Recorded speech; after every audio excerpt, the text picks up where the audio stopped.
എൻ്റെ സഹായം ആകാശത്തെയും ഭൂമിയും ഉണ്ടാക്കിയ യഹോവയിൽ നിന്ന് വരുന്നു. യഹോവ എൻ്റെ ഇടയനാകുന്നു, എനിക്കൊന്നിനും മുട്ടുണ്ടാകത്തില്ല.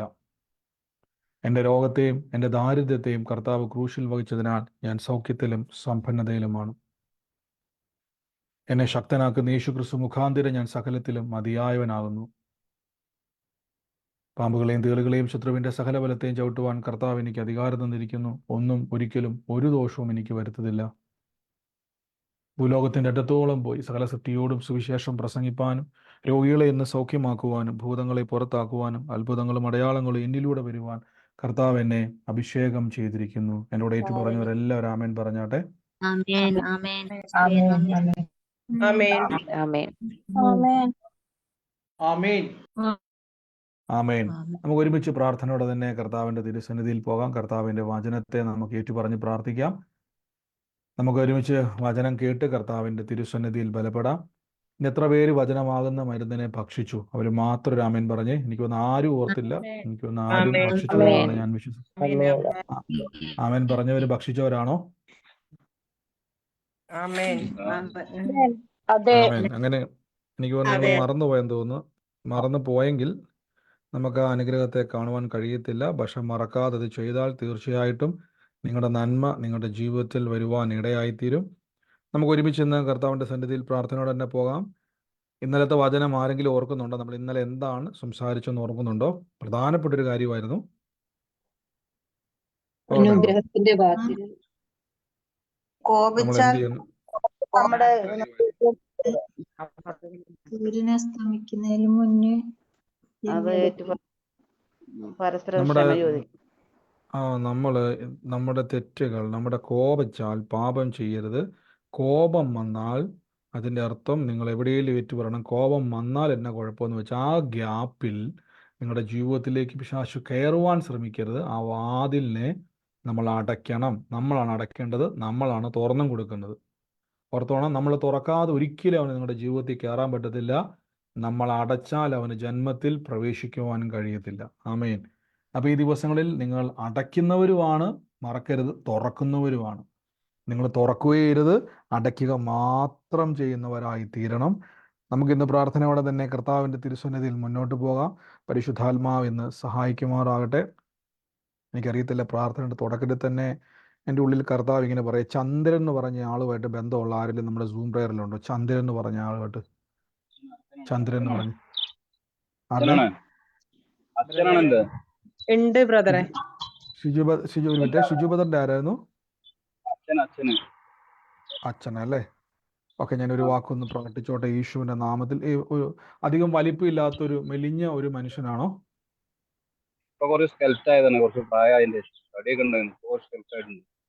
യേശുവിന്റെ നാമത്തിൽ കർത്താവെ, ഞങ്ങൾ ഇന്ന് ചന്ദ്രൻ എന്ന് പറയുന്ന ആ വ്യക്തിക്ക് വേണ്ടി ഇന്ന് പ്രാർത്ഥിക്കുന്നു. കർത്താവ് ഇന്ന് സ്പർശിക്കുകയാണ്. യേശുവിന്റെ നാമത്തിൽ ഇന്ന് ബ്ലസ് ചെയ്യുന്നു. കർത്താവിൻ്റെ വലിയ കൃപ നമ്മുടെ ചൊരിയുന്നല്ലോ. ഞങ്ങൾ അനുഗ്രഹിച്ചു പ്രാർത്ഥിക്കുന്നു. കർത്താവ് അനർത്ഥം വിട്ടു ഒഴിയട്ടെ. യേശുവിൻ്റെ നാമത്തിൽ ഇന്ന് പ്രാർത്ഥിക്കുന്നു. കർത്താവ് അങ്ങ് വലിയ പ്രവൃത്തികളാൽ ഇന്ന് നിറയ്ക്കുന്നല്ലോ, അനുഗ്രഹിക്കുന്നു. വൻ കാര്യങ്ങളെ കർത്താവ് ചെയ്യുന്നല്ലോ. അച്ഛനുമായിട്ട് സെപ്റ്റംബർ മാസത്തിന് എന്തെങ്കിലും ബന്ധമുണ്ടോ? സെപ്റ്റംബർ എന്നുള്ള മാസമായിട്ട് അറിയില്ല അച്ഛൻ, എന്താ അറിയില്ല. അമ്മയോട് ചോദിച്ചു, ജനിച്ചതാണോ അങ്ങനെയാണോ? ഓക്കെ, സാരമില്ല. കർത്താവിൻ്റെ കൃപയാൽ വലിയൊരു കാര്യത്തെ കർത്താവ് ഇന്ന് ചെയ്തിരിക്കുന്നു. നമുക്ക് എന്തായാലും പ്രാർത്ഥനയോടെ തന്നെ കർത്താവിൻ്റെ തിരുസന്നിധിയിൽ മുന്നോട്ട് പോകാം. ബ്രദറെ, എന്റെ അച്ഛന്റെ പേരും ചന്ദ്രൻ എന്നാ.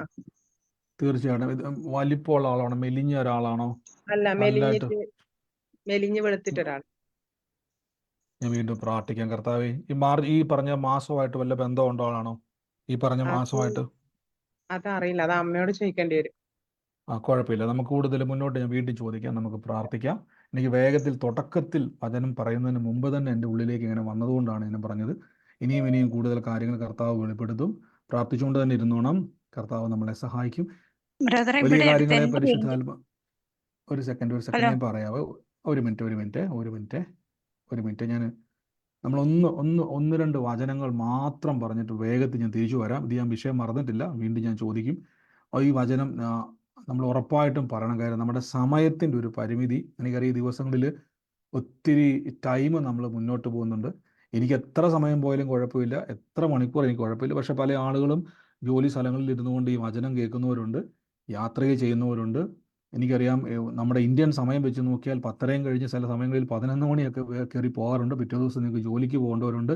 അപ്പോൾ പല ആളുകളും അവർ ഇതായിട്ട് പറഞ്ഞതല്ല, ചിലരിങ്ങനെ പറയും, ബ്രദറെ സമയങ്ങൾ കുഴപ്പമില്ല, എങ്കിലും എല്ലാവരെയും നമ്മൾ നോക്കണം എന്നുള്ളത് കൊണ്ട് എനിക്ക് എത്ര ടൈം പോയാലും സന്തോഷമുള്ളൂ. എങ്കിലും കർത്താവ് എല്ലാം സമയത്തിൻ്റെ അകത്ത് ചെയ്യുവാൻ സഹായിക്കട്ടെ. നിങ്ങൾ സാക്ഷ്യം പറയുമ്പോൾ ഒന്ന് ശ്രദ്ധിച്ചു, തുടക്കത്തിലേ പറയുകയാണ്, കഴിവതും നിങ്ങൾ ചുരുക്കം വാക്കുകളിൽ സാക്ഷ്യങ്ങൾ പറയാതിരിക്കരുത്. ഒരു സാക്ഷ്യം പോലും നിങ്ങൾ പറയാതിരിക്കരുത്. പക്ഷേ സാക്ഷ്യങ്ങൾ പറയുമ്പോൾ ചുരുങ്ങിയ വാക്കുകളിൽ പറഞ്ഞു തീർക്കുവാൻ നിങ്ങൾ ശ്രമിക്കണം. എനിക്കറിയാം നിങ്ങൾക്ക് വലിയ എക്സൈറ്റ്മെൻറ്റോടെ, കാര്യം ദൈവം നമ്മളെ തൊടുമ്പം നമുക്കത് വർണ്ണിക്കാൻ കഴിയത്തില്ല, വലിയ എക്സൈറ്റ്മെൻ്റ് ആണ്. എങ്കിലും ഞാൻ നിങ്ങളോട് അപേക്ഷിക്കുന്നു, നിങ്ങളൊന്ന് ചുരുക്കി പറയുവാൻ വളരെ ശ്രമിക്കണം. വേഗത്തിൽ എന്താണോ നിങ്ങളെ കർത്താവ് ചെയ്ത പ്രവൃത്തി, നമ്മൾ അധികം എക്സ്പ്ലെയിൻ ചെയ്യാതെ വേഗത്തിൽ കർത്താവ് ചെയ്ത കാര്യം വേഗത്തിൽ പറയുവാൻ ശ്രമിക്കുക. സമയപരിമിതി ഉള്ളതുകൊണ്ടാണ്, അതൊന്ന് ശ്രദ്ധിക്കുക. ഒത്തിരി ആളുകൾ ഇങ്ങനെ സങ്കടത്തോടെ പറഞ്ഞ കാര്യം അവർക്ക് കംപ്ലീറ്റ് ചെയ്യാൻ പറ്റത്തില്ല. പലർക്കും കംപ്ലീറ്റ് ചെയ്യാൻ കഴിയാതെ ലെഫ്റ്റ് ചെയ്ത് പോവുകയും, കാര്യം ജോലിയിലും മേഖലയിലേക്ക് നമ്മളൊരു അരമണിക്കൂർ ആ പ്രാർത്ഥന, പക്ഷേ അരമണിക്കൂറും കഴിഞ്ഞ് ഒത്തിരി നീണ്ടു പോകുന്നതുകൊണ്ടാണ് അങ്ങനെ പറയുന്നത്. കർത്താവ് എല്ലാം സഹായിക്കട്ടെ. അപ്പം ഞാനത് ആലോചന മാറുന്നില്ല, മുന്നോട്ട് വീണ്ടും ദൈവാത്മാവ് ഇടപെടുന്നുണ്ട്. വേഗത്തിൽ ആ ഒരു വാക്ക് വന്നതുകൊണ്ടാണ് ഞാൻ പ്രാർത്ഥിച്ച കൂടുതൽ കർത്താവ് നമ്മോട് സംസാരിക്കും. ആമേൻ. ദൈവകൃപ നമ്മുടെ കൂടെ ഒന്ന് ഉണ്ടാകുമാറാകട്ടെ. യേശുവിൻ്റെ നാമത്തിൽ ഞങ്ങളിന്ന് പ്രാർത്ഥിക്കുന്നു. കഴിഞ്ഞ ദിവസങ്ങളിൽ നമ്മൾ കേട്ട്, കോപിച്ചാൽ പാപം ചെയ്യരുത്. പാപം ചെയ്യരുന്നല്ല, കോപിച്ചാൽ നമ്മൾ എന്ത് ചെയ്യരുത്? ഏറ്റു പറയണം. ദൈവസന്നിധിയിൽ നമ്മൾ നിരപ്പ് പ്രാപിക്കണം. അങ്ങനെ നമ്മൾ ചെയ്യണം. കാര്യം പരിശുദ്ധാത്മാവിൻ്റെ പ്രവൃത്തികൾ കാണുവാൻ നമ്മൾ ആഗ്രഹിക്കുന്നവരാണ്, അല്ലേ? പരിശുദ്ധാത്മാവിൻ്റെ പ്രവൃത്തിയെ അനുഭവിക്കുവാൻ നമ്മൾ ആഗ്രഹിക്കുന്നവരാണ്. ദൈവാത്മാവ് നമ്മളെ മുന്നോട്ട് സഹായിക്കുവാൻ ഇടയായിത്തീരും. ഇന്നത്തെ നമ്മൾ കേൾക്കാൻ പോകുന്ന ഒരു കാര്യം, ഞാനൊരു വചനം നിങ്ങൾക്ക് വേണ്ടി ഒന്ന് വായിക്കാം. എല്ലാവരും പ്രാർത്ഥന ഇരുന്നോണം. കർത്താവ് നമ്മളെ സകലത്തിലും ഇന്ന് സൂക്ഷിക്കുന്നല്ലോ. പരിചിതമായ വാക്യങ്ങളാണെങ്കിലും എൻ്റെ ഉള്ളിൽ കുറച്ച് മുമ്പേ ഞാൻ വചനം നോക്കിയ സമയത്ത് എനിക്കറിയാം ഒത്തിരി ആളുകൾ എനിക്ക് മെസ്സേജ് അയച്ചിട്ടുണ്ട്. എനിക്ക് പലർക്കും ഇന്നത്തെ ദിവസം റിപ്ലൈ ചെയ്യാൻ പറ്റിയില്ല. ഞാൻ ഇച്ചിരി തിരക്കിലായിപ്പോയി, പല കോളുകൾ എനിക്ക് മിസ്സായിട്ടുണ്ട്. അപ്പോൾ ഞാൻ ഇന്നാണ് നമുക്കിപ്പോൾ പ്രെയർ കൊടുക്കുന്നതിന് ഏകദേശം ഒരു അരമണിക്കൂർ മുമ്പാണ് ഞാനൊന്ന് ഫ്രീ ആയത്. അതുകൊണ്ട് ഒത്തിരി കോളുകൾ റിപ്ലൈ ഞാൻ തരും. എനിക്ക് മിസ്സായിട്ടുണ്ട്, ഞാൻ നിങ്ങൾക്ക് വേണ്ടി പ്രാർത്ഥിച്ചോളാം.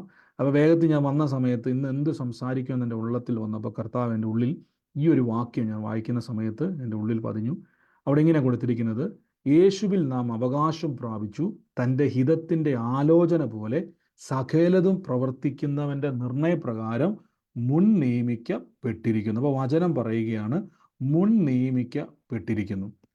ഇവിടെ നിങ്ങൾ എപ്പോഴും നോക്കിയാൽ മതി, നമ്മളൊരു വചനം ഈ ദിവസങ്ങളിൽ ഏതെങ്കിലും വിഷയം നടക്കാൻ വേണ്ടി പ്രാർത്ഥിക്കുന്നവരുണ്ടോ?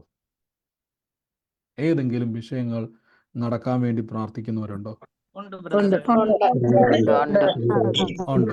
നിങ്ങളൊരു കാര്യം എപ്പോഴും ഓർത്തോണം, നിങ്ങളുടെ അത്ഭുതം, നിങ്ങളിപ്പോൾ പ്രാർത്ഥിക്കുന്ന വിഷയത്തിൻ്റെ അകത്ത് അത്ഭുതം ഉണ്ടാകുന്നത് എപ്പോഴാണ്?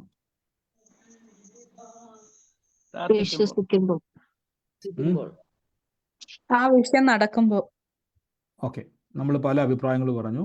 വിശ്വസിക്കുമ്പോൾ, ആ വിഷയം നടക്കുമ്പോൾ ഒത്തിരി കാര്യങ്ങൾ നമ്മൾ പറഞ്ഞു. ശ്രദ്ധിച്ചു കേട്ടോണം. നമ്മുടെ പ്രാർത്ഥനയുടെ മറുപടി നമ്മുടെ ജീവിതത്തിൽ സംഭവിക്കുന്നത് എപ്പോഴാണെന്നുള്ളത് കേൾക്കാൻ പോവാണ്. വളരെ ശ്രദ്ധിച്ചോണം. നമ്മളെപ്പോഴും ബൈബിളുമായിട്ട് ബന്ധമുള്ളവരായിരിക്കണം. ഒരു വിശ്വാസി എന്ന് പറഞ്ഞാൽ കർത്താവുമായിട്ടും ദൈവവചനവുമായിട്ട് നമുക്ക് ബന്ധമുണ്ടാകണം. ഞാൻ വൈകുന്നേരം നമ്മുടെ പ്രാർത്ഥനയുള്ളൊരു സഹോദരിയോട് എനിക്ക് വോയിസ് റെക്കോർഡ് സിസ്റ്ററോട് ഞാൻ സംസാരിച്ചായിരുന്നു. അപ്പോൾ സിസ്റ്റർ എന്നോട് ഇങ്ങനെ പറഞ്ഞു, ബ്രദറെ പ്രാർത്ഥിച്ചപ്പോൾ എന്നോട് പറഞ്ഞു, ഒരു ദേവദാസൻ ഇങ്ങനെ പറയാൻ ഇടയായി തീർന്നു, ഒരിക്കലും അനുഗ്രഹിക്കപ്പെടുകയില്ല, ഒരിക്കലും ആ വിഷയത്തിൻ്റെ അകത്ത് മാറ്റം ഉണ്ടാകത്തില്ല. മുൻകാലങ്ങളിൽ പിതാക്കന്മാർ ചെയ്ത ചില വിഷയങ്ങൾ കാരണം ദൈവം അത് ചെയ്തില്ല. ഞാൻ സിസ്റ്ററോട് സംസാരിച്ചായിരുന്നു, സിസ്റ്ററോട് ഞാൻ പറഞ്ഞായിരുന്നു, സിസ്റ്റർ ഞാൻ ഇതും കൂടെ ബന്ധപ്പെട്ട ഉള്ള കാര്യങ്ങളാണ് ഇന്ന് പറയാൻ ആഗ്രഹിക്കുന്നത് വചനത്തിൽ, അതുകൊണ്ട് ഞാൻ ഈ വിഷയം കൂടെ പറയുന്നു. സിസ്റ്ററോട് ഞാൻ പെർമിഷൻ ചോദിച്ചായിരുന്നു. അപ്പം എന്നോട് പറഞ്ഞു, അപ്പം ഞാൻ സിസ്റ്റർക്ക് ഒരു മറുപടി കൊടുത്തായിരുന്നു. നമ്മളെപ്പോഴും ശ്രദ്ധിച്ചോണം, യേശുവിനെ കർത്താവും രക്ഷിതാവുമായി സ്വീകരിക്കുന്ന ഒരു വ്യക്തി, എത്ര പേര് സ്നാന ശുശ്രൂഷ കേട്ടിട്ടുണ്ട്? സ്നാനം എന്ന് കേട്ടിട്ടുണ്ട്? ബൈബിളിൽ സ്നാനം എന്ന് എത്ര പേര് കേട്ടിട്ടുണ്ട്? സ്നാനം ബൈബിളിൽ എവിടെയെങ്കിലും നിങ്ങൾ കണ്ടിട്ടുണ്ടോ സ്നാനം? നിങ്ങളുടെ ബൈബിള് ജ്ഞാനസ്നാനം. റോമാലേഖനം 6-ാം അധ്യായത്തിലാണ് സ്നാനത്തെ പറ്റി കൂടുതൽ ആഴമായി എഴുതി വച്ചിരിക്കുന്നത്.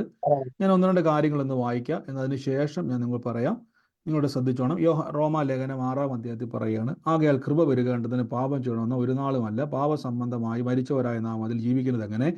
3-ാം വാക്യം ശ്രദ്ധിച്ചോണം. 3-ാം വാക്യം മുതൽ ശ്രദ്ധിച്ചോണം. എന്താണ് വിശ്വാസ ജീവിതം? ക്രിസ്തീയ ജീവിതമല്ല, തെറ്റായ ഒരു പദമാണ് ക്രിസ്തീയ ജീവിതം എന്നുള്ളത്. വിശ്വാസ ജീവിതം എന്നുള്ളത് കറക്റ്റ്.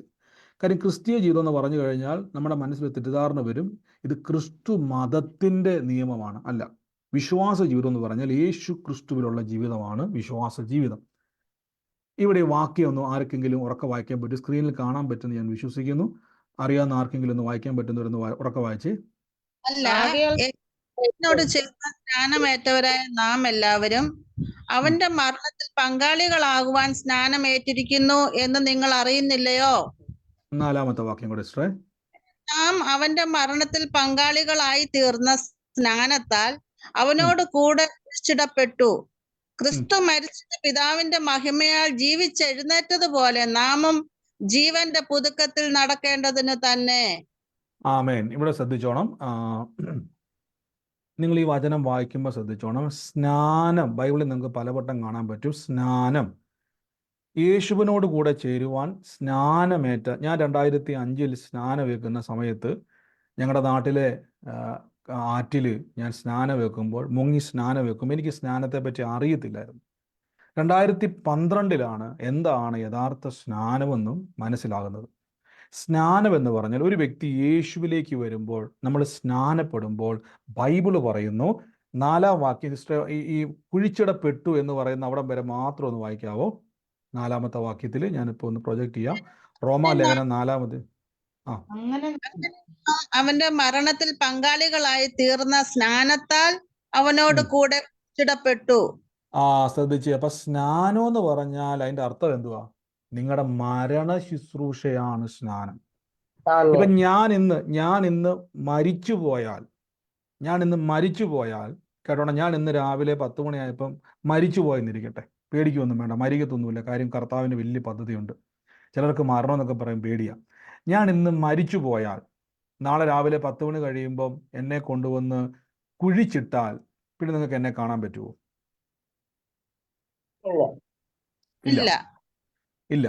ഞാൻ എന്ന വ്യക്തി ഈ സ്നാനപ്പെടുന്ന സമയത്ത് ഞാൻ എന്ന പാപം ചെയ്ത മനുഷ്യൻ, അതായത് എൻ്റെ അപ്പൻ്റെയും അമ്മയുടെയും കൂടെ വളർന്ന എൻ്റെ ജീവിതത്തിൽ ഞാൻ യേശുവിനോട് കൂടെ സ്നാനമേൽക്കുമ്പോൾ ഞാൻ എന്ന പാപ സ്വഭാവമുള്ള, ബൈബിൾ പറയുന്നു, പഴയ എൻ്റെ മനുഷ്യൻ മരിച്ചു. ബൈബിൾ പറയുന്നു ഇനി ഞാൻ ക്രിസ്തുവിൽ പുതിയ വ്യക്തിയായി തീർന്നു. അപ്പൊ എൻ്റെ അഡ്രസ്സ് ഇപ്പൊ എവിടെയാ? ക്രിസ്തുവിലാ. അപ്പൊ യേശുവിലേക്ക് ആകുന്ന സമയത്ത് ശ്രദ്ധിച്ചോണം, യേശുവിലേക്ക് ഒരു വ്യക്തി വന്നാൽ, ഇനി ശ്രദ്ധിച്ചോണം, നിങ്ങൾ യേശുവിലേക്ക് വന്നു കഴിഞ്ഞാൽ, യേശുവിനെ ഞാൻ കർത്താവായി സ്വീകരിച്ചു, സ്നാനമേറ്റു, കർത്താവിൻ്റെ കൂടെ ചേർന്നു, യേശുവിനെ ഞാൻ ഈ കർത്താവ് എന്ന് അംഗീകരിച്ചു, കർത്താവ് ഏക മധ്യസ്ഥനായ യേശുവിൽ ഞാൻ വിശ്വസിക്കുന്നു, ക്രിസ്തുവിൽ ഞാൻ ജീവിക്കുന്ന സമയത്ത്, ഇനി ശ്രദ്ധിച്ചോണം, ഇനി എൻ്റെ അപ്പൻ്റെയോ അമ്മയുടെയോ വല്യപ്പന്മാരുടെയോ പാരമ്പര്യമായി വന്ന ഒരു ശാപത്തിനോ ഒരു ശക്തിക്കോ ഇനി എന്നെ തൊടാൻ കഴിയത്തില്ല. അതിൻ്റെ കാരണം ബൈബിൾ പറയുന്നു, യേശുവിനോട് ചേരുമ്പോൾ ഞാൻ കർത്താവിൻ്റെ മരണത്തിൽ പങ്കാളികളായി തീരുകയും ഇപ്പോൾ ഞാൻ ആരായി തീർന്നിരിക്കുന്നു? ഇപ്പം ഞാൻ മരിച്ചു. ഇനി മരിച്ചതിന് ശേഷം ബൈബിൾ പറയുകയാണ്, ഈ വാക്യം സിസ്റ്ററെ ഒന്ന് വായിക്കാൻ പറ്റുമോ? ക്രിസ്തു മരിച്ചിട്ട് പിതാവിന്റെ മഹിമയാൽ ജീവിച്ചെഴുന്നേറ്റതുപോലെ നാം ജീവന്റെ പുതുക്കത്തിൽ നടക്കേണ്ടതിന് തന്നെ.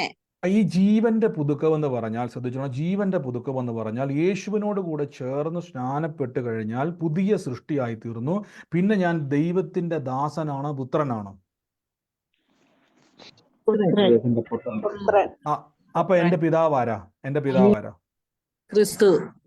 ക്രിസ്തു അല്ലെങ്കിൽ ദൈവം എൻ്റെ പിതാവായി തീർന്നിരിക്കുന്നു. അപ്പം ഞാൻ ചോദിച്ചോട്ടെ, ഒരാൾ വന്ന് എന്നോട് പറയും, ഞാൻ യേശുവിൽ വിശ്വസിച്ച് കർത്താവിനെ രക്ഷിതാവായി സ്വീകരിച്ചു, ഇങ്ങനെ എൻ്റെ സ്നാനപ്പെട്ട് പുതിയ സൃഷ്ടിയായിട്ടിരിക്കുന്ന സമയത്ത് ഒരാൾ വന്നിട്ടുണ്ട് പ്രാർത്ഥിച്ചിട്ട് പറയുകയാണ്, നിന്റെ പിതാക്കന്മാർ ചെയ്ത ഒരു വിഷയം നിന്നെ ഇന്ന് പിശാച് അത് വെച്ചുകൊണ്ട് നിനക്ക് ദൈവ നന്മ തരത്തെന്ന് പറഞ്ഞ ഉടനെ പറഞ്ഞോണം എൻ്റെ അപ്പൻ യേശുവാന്ന് പറഞ്ഞോണം. മനസ്സിലാകുന്നുണ്ടോ?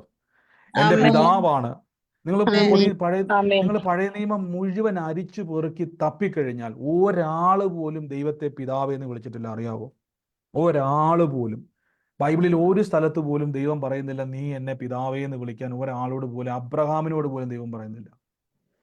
ദൈവം ദാവീദിനോട് പറയുന്നില്ല. ദൈവം ഒരു മനുഷ്യനോട്, പക്ഷെ നമ്മളോട് പറയുകയാണ് നിങ്ങൾ മക്കളെങ്കിലോ അവകാശികളത്രേ. ഞാനിത് എന്തിനാ പറയുന്നത് വെച്ച് കഴിഞ്ഞാൽ, ആരെങ്കിലും വന്ന് നിങ്ങളുടെ ജീവിതത്തോട് പറയുകയാണ് കർത്താവ് നിങ്ങളെ ഇനി ഈ ദിവസങ്ങളിൽ നിങ്ങളുടെ ഏതെങ്കിലും ഒരു യേശുവിൽ വിശ്വസിക്കുന്ന ആൾക്കാരെ പറഞ്ഞു, യേശുവിനെ കർത്താവായി സ്വീകരിച്ചു, അല്ലാതെ ഞാൻ ഇന്ന് യേശുവിൽ വിളിക്കും നാളെ നിങ്ങൾ മന്ത്രവാദം ചെയ്യാനും നേർച്ചിടാനും കാഴ്ച ലോകത്തുള്ള സകലരെയും വിളിച്ച് പ്രാർത്ഥിക്കുന്ന വ്യക്തിയാണെങ്കിൽ ഒരിക്കലും യേശു നിങ്ങളുടെ കർത്താവുമല്ല, യേശു നിങ്ങൾക്ക് പിതാവുമല്ല, പക്ഷേ യേശുവിൻ്റെ കർത്താവാണ്. ബൈബിളിൽ ഒരു വാക്യം ഇങ്ങനെ പറഞ്ഞിരിക്കുന്നു, അവനെ അല്ലാതെ മറ്റൊന്നിനെ ഞാൻ സേവിക്കത്തില്ലെന്ന് വിശ്വസിക്കുന്ന വ്യക്തിയാണ് നിങ്ങൾ. ഒന്നിനെക്കുറിച്ച് നിങ്ങൾ വിചാരപ്പെടേണ്ട, സകല നന്മകളും നിങ്ങളുടെ പുറകെ വരുവാൻ ഇടയായിത്തീരും. ആമേൻ. നമ്മുടെ ഷീന സിസ്റ്ററുടെ അച്ഛന്റെ ഡേറ്റ് ഓഫ് ബർത്ത് ഏതായിരുന്നു? സെപ്റ്റംബർ മാസത്തിലാണെന്ന് അമ്മ പറഞ്ഞത്. അമ്മ പറഞ്ഞത് സെപ്റ്റംബർ മാസത്തിൽ. അച്ഛന്റെ പേര് ചന്ദ്രൻ എന്നല്ലായിരുന്നു പറഞ്ഞത്? അതെ. തീർച്ചയായിട്ടും ഞാൻ ഒരു വാക്കൊന്ന് പ്രാർത്ഥിക്കാം. ഷിജുബദറിന്റെ പിതാവിന്റെ കാര്യം ഷിജുബദർ ഏറ്റെടുത്തോണം. ഞാൻ പ്രാർത്ഥിച്ചപ്പോൾ എന്നോട് ചന്ദ്രന് വേണ്ടി പ്രാർത്ഥിക്കാൻ പറഞ്ഞു, പക്ഷേ കർത്താവിനോട് പിന്നീട് 3-4 ചന്ദ്രന്മാർ വന്നുകൊണ്ട് ഞാനത് എന്നോട് കർത്താവ് വീണ്ടും പറഞ്ഞു, സെപ്റ്റംബർ മാസത്തിൽ ജനിച്ചൊരു വ്യക്തിയാണ്. യേശുവിൻ്റെ നാമത്തിൽ ഞാൻ പ്രാർത്ഥിക്കുന്നു, കർത്താവ് യേശുവിൻ്റെ നാമത്തിൽ എന്ന് ബ്ലസ് ചെയ്യുന്നു. എനിക്കറിയത്തില്ല, കർത്താവ് ആ മനുഷ്യനെ എന്നെ കാണിക്കുന്നു, യേശുവിൻ്റെ നാമത്തിൽ എന്ന് പ്രാർത്ഥിക്കുന്നു. നിങ്ങൾ ഈ ദിവസങ്ങളിൽ പ്രാർത്ഥിച്ചോണം. കർത്താവ്, എനിക്കറിയത്തില്ല, കർത്താവ് ഇന്ന് എനിക്ക് ഇതായിട്ടറിയത്തില്ല, അങ്ങനെ ഒരു വ്യക്തിത്വവുമായി ബന്ധപ്പെട്ട കുടുംബത്തെ ദൈവം സ്പർശിക്കാൻ പോവാം. അങ്ങനെ ഒരാളുമായി ബന്ധപ്പെട്ട കുടുംബത്തെ ദൈവം സ്പർശിക്കുക. ആ വ്യക്തിയെ അല്ല ദൈവം സ്പർശിക്കുക. സെപ്റ്റംബറിൽ ജനിച്ച വ്യക്തിയാണോ? കൂടുതൽ പിന്നെയും പ്രാർത്ഥിക്കേണ്ടി വരും. സെപ്റ്റംബറിൽ ജനിച്ചാണോ? ഞാനിപ്പം ഷീനാസിനോട് പറഞ്ഞു, ഞാൻ ചോദിച്ചത് 2 കാര്യമാണ്. സെപ്റ്റംബർ അപ്പം അച്ഛൻ ജനിച്ച മാസമാണെന്ന് പറഞ്ഞത്. എനിക്കറിയത്തില്ല, ആ വ്യക്തിയുമായിട്ട് ബന്ധപ്പെട്ടല്ല, വ്യക്തിയുടെ കുടുംബവുമായിട്ട് ബന്ധപ്പെട്ടാണ് കർത്താവിനോട് പറയുന്നത്. ചില കുരുക്കുകളെ ദൈവം അഴിക്കാൻ പോവുക. യേശുവിന്റെ നാമത്തിൽ എന്ന് പ്രാർത്ഥിക്കുന്നു. കർത്താവെ ഇന്ന് സഹായിക്കുന്നല്ലോ, അനുഗ്രഹിച്ചു പ്രാർത്ഥിക്കുന്നു യേശുവിന്റെ നാമത്തിൽ തന്നെ. ആമേ. ഞാൻ ഈ വചനം തീർത്തതിന് ശേഷം നമുക്ക് വീണ്ടും വന്ന് പ്രാർത്ഥിക്കാം. എനിക്കറിയാം വലിയൊരു ശുദ്ധാത്മാവിന്റെ ആലോചനകൾ നമ്മുടെ നടുവിൽ വ്യാപരിക്കുന്നു. എത്ര പേര് വിശ്വസിക്കുന്നു? ഞാൻ യേശുവിന്റെ നാമത്തിൽ പറയുന്നു, നിങ്ങളുടെ അവസ്ഥ മാറാൻ പോവുക.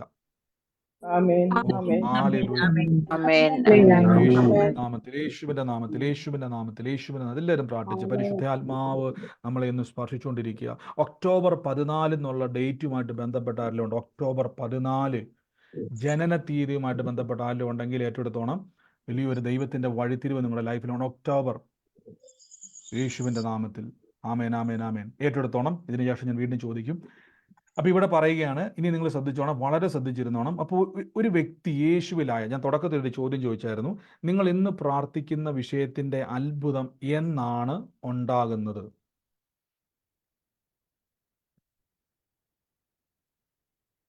അപ്പോൾ നിങ്ങൾ കുറേ അഭിപ്രായം പറഞ്ഞു, വളരെ വിശ്വസിക്കുമ്പോൾ അല്ലെങ്കിൽ നമ്മൾ പറയുമ്പോൾ എന്നൊക്കെ നിങ്ങൾ പല അഭിപ്രായങ്ങൾ പറഞ്ഞു. ഇനി ശ്രദ്ധിച്ചു കേട്ടോണം. ഞാൻ ഇന്ന് പ്രാർത്ഥിക്കുന്ന വിഷയത്തിന്റെ അത്ഭുതം ഉണ്ടാകുന്നത് ഇന്നല്ല. ഇപ്പൊ ബ്രദർ പറയല്ലോ ഇന്നൊരത്ഭുതം. ശ്രദ്ധിച്ചോണം. എത്ര പേര് നിധിയെ പറ്റി കേട്ടിട്ടുണ്ട്? നിധി കിട്ടിയിട്ടില്ല, പക്ഷെ നിധിയെ പറ്റി കേട്ട എത്ര പേരുണ്ട്?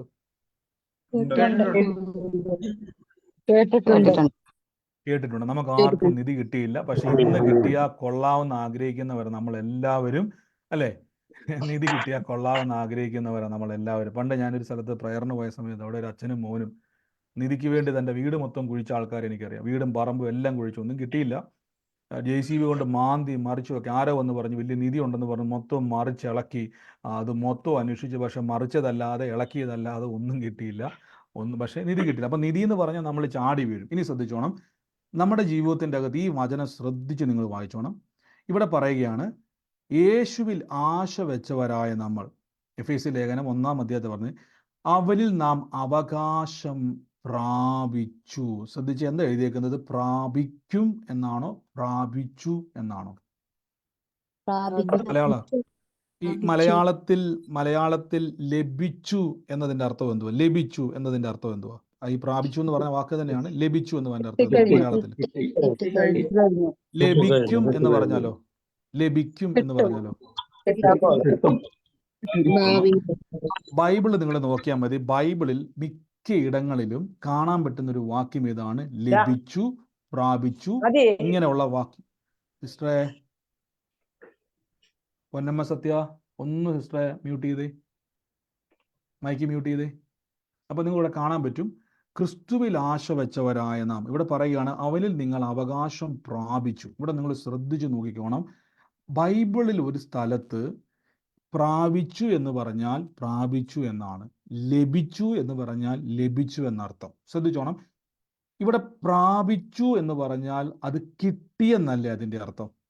അങ്ങനെയല്ലേ മലയാളത്തിൽ അതിൻ്റെ അർത്ഥം? പ്രാപിച്ചു അല്ലേ? അതെ. ആണോ? അല്ലേ? നിങ്ങളെ കൊണ്ട് ഞാൻ എന്തിനാ പറയിപ്പിക്കുന്നറിയാവോ? നിങ്ങൾ ഇതിൻ്റെ അകത്ത് നിങ്ങളുടെ ഉള്ളിൻ്റെ ഉള്ളിൽ ഇത് കയറാൻ വേണ്ടിയാ. ആരെങ്കിലും വന്ന് നമ്മളോട് പറഞ്ഞാൽ, ഞാൻ എൻ്റെ വിശ്വാസ ജീവിതത്തിൽ വന്ന സമയത്ത് കാണാപ്പാഠം പഠിച്ച വാക്യങ്ങൾ, ഇന്നും ഞാൻ പറഞ്ഞുകൊണ്ടിരിക്കുന്ന വാക്യങ്ങളിൽ പ്രധാനപ്പെട്ട വാക്യങ്ങളുണ്ട്. ഞാനത് പറഞ്ഞു തരാം. ഇവിടെ നിങ്ങൾ ശ്രദ്ധിച്ചോണം.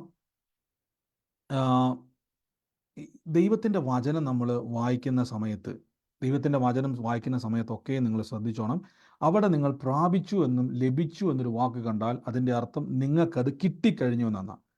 അതുകൊണ്ടാണ് ഞാൻ തുടക്കത്തിൽ ചോദിച്ചത്, നിങ്ങൾ എത്ര പേര് നിധിയെപ്പറ്റി കാണും? നിധി എന്ന് പറഞ്ഞാൽ, ഇപ്പോൾ നിങ്ങൾക്കൊരു നിധി കുഴിച്ചെടുത്ത് കിട്ടി.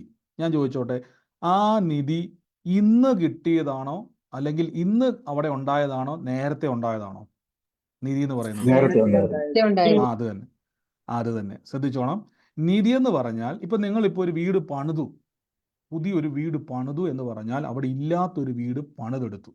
എന്നാൽ ഒരു വീട് മേടിച്ചു എന്ന് പറഞ്ഞാൽ അതിൻ്റെ അർത്ഥം പുതിയ വീട് പണിതെന്നല്ല, പകരം അവിടെ ഉണ്ടായിരുന്ന ഒരു വീട് ഞാൻ മേടിച്ചതാണ്. പഴയ ഒരു വീട് അവിടെ ഉണ്ടായിരുന്നു, അത് ഞാൻ മേടിച്ചു. ഞാൻ വീട് വെച്ചു എന്ന് പറയുന്നതും വീട് മേടിച്ചു എന്ന് പറയുന്നതും രണ്ടാണ്. ഇവിടെ ബൈബിൾ പറയുന്നു നിങ്ങൾ അവകാശം പ്രാപിച്ചു എന്ന് പറഞ്ഞാൽ ഇനി നിങ്ങൾ അവകാശം പ്രാപിക്കാൻ വേണ്ടി ഒന്നും ചെയ്യണ്ട. മനസ്സിലാവുന്നുണ്ടോ? നിധി തപ്പിയെടുക്കുന്നത് പോലെ കണ്ടെത്തും. അതുകൊണ്ടാണ് ബൈബിളിൽ പലയിടങ്ങളിലും കാണാൻ പറ്റും, അന്വേഷിപ്പിൻ നിങ്ങൾ കണ്ടെത്തും. എത്ര പേരെ വചനം കണ്ടിട്ടുണ്ട്? അപ്പൊ നമ്മൾ ഇന്റർവ്യൂവിനൊക്കെ പോകുമ്പോൾ നമ്മൾ പറയുന്ന ഒരു വാക്കാണ് അന്വേഷിപ്പിൻ കണ്ടെത്തും, മുട്ടുപിൻ തുറക്കപ്പെടും. ഇതൊക്കെ നമ്മൾ പറയാറുണ്ടല്ലോ. കുറേ ഇന്റർവ്യൂവിന് പോയി ഇന്റർവ്യൂ കിട്ടും. കുറേ ജോലി അന്വേഷിച്ച് അത് കിട്ടും. എന്നാൽ യഥാർത്ഥത്തിൽ ഇന്റർവ്യൂവിനെ പറ്റിയല്ല പറയുന്നത്, നിങ്ങൾ പോകുന്ന ഒരു സ്ഥലത്തെ പറ്റിയല്ല ഇവിടെ പറഞ്ഞിരിക്കുന്നത്. അന്വേഷിക്കുക എന്ന് പറഞ്ഞാൽ അതിൻ്റെ അർത്ഥം എന്തോ ഒന്ന് മറഞ്ഞു കിടപ്പുണ്ട്, ആ മറഞ്ഞു കിടക്കുന്നത് കണ്ടെത്തുക എന്നാണ് അതിൻ്റെ അർത്ഥം. മനസ്സിലാവുന്നുണ്ടോ? മുട്ടുക എന്ന് പറഞ്ഞാൽ അതിൻ്റെ അർത്ഥം നിങ്ങൾക്കുള്ളത് എന്തോ അകത്തുണ്ട്, അത് തുറന്ന് തരുവാൻ പറ്റുന്ന ഒരാൾ അവിടെയുണ്ട്. എപ്പോഴും നിങ്ങൾ മനസ്സിലാക്കണം, ബൈബിളിൽ പലതിനും പല അർത്ഥങ്ങളല്ല, ബൈബിളിൽ എല്ലാ വചനത്തിനും ഒരേ അർത്ഥമാണ്. അത് മത്തായിൽ തപ്പിയാലും മർക്കോസിൽ തപ്പിയാലും അക്ഷരങ്ങൾക്കും വ്യത്യാസമുണ്ടെന്നേ ഉള്ളൂ. ദൈവം വെച്ചിരിക്കുന്ന പ്ലാനുകൾ ഒന്നാണ്. ഇനി അതുകൊണ്ടാണ് ഞാൻ പറഞ്ഞത്, നമ്മൾ ഇപ്പോൾ പ്രാർത്ഥിക്കുമ്പോൾ ഈ അത്ഭുതം ഇന്നുണ്ടാകുന്നതല്ല. ഇന്നേക്ക് 2000 വർഷങ്ങൾക്ക് പുറകോട്ട് യേശു നമുക്ക് വേണ്ടി വില കൊടുത്തത് കൊണ്ട് കിട്ടുന്നതാ. മനസ്സിലായോ? എളുപ്പം ഞാൻ ഉദാഹരണം അറിയാൻ വേണ്ടി പറയാണ്. എളുപ്പം നിങ്ങൾക്ക് എപ്പോഴും പറയുന്നൊരു ഉദാഹരണമാണ്. നിങ്ങൾക്ക് ഒരു രോഗസൗഖ്യം യേശു ക്രിസ്തു തരുന്നത് നിങ്ങളിപ്പോൾ പ്രാർത്ഥിക്കുമ്പോൾ യേശു ഇറങ്ങി വന്ന് നിങ്ങളെ സൗഖ്യമാക്കുവാണോ? അടുത്ത ഞാൻ ചോദിക്കുന്നില്ല, നിങ്ങൾക്കൊരു ചോദ്യമാണ്. യേശു ഇന്ന് ഇറങ്ങി വന്ന് നിങ്ങളെ സൗഖ്യമാക്കുവോ?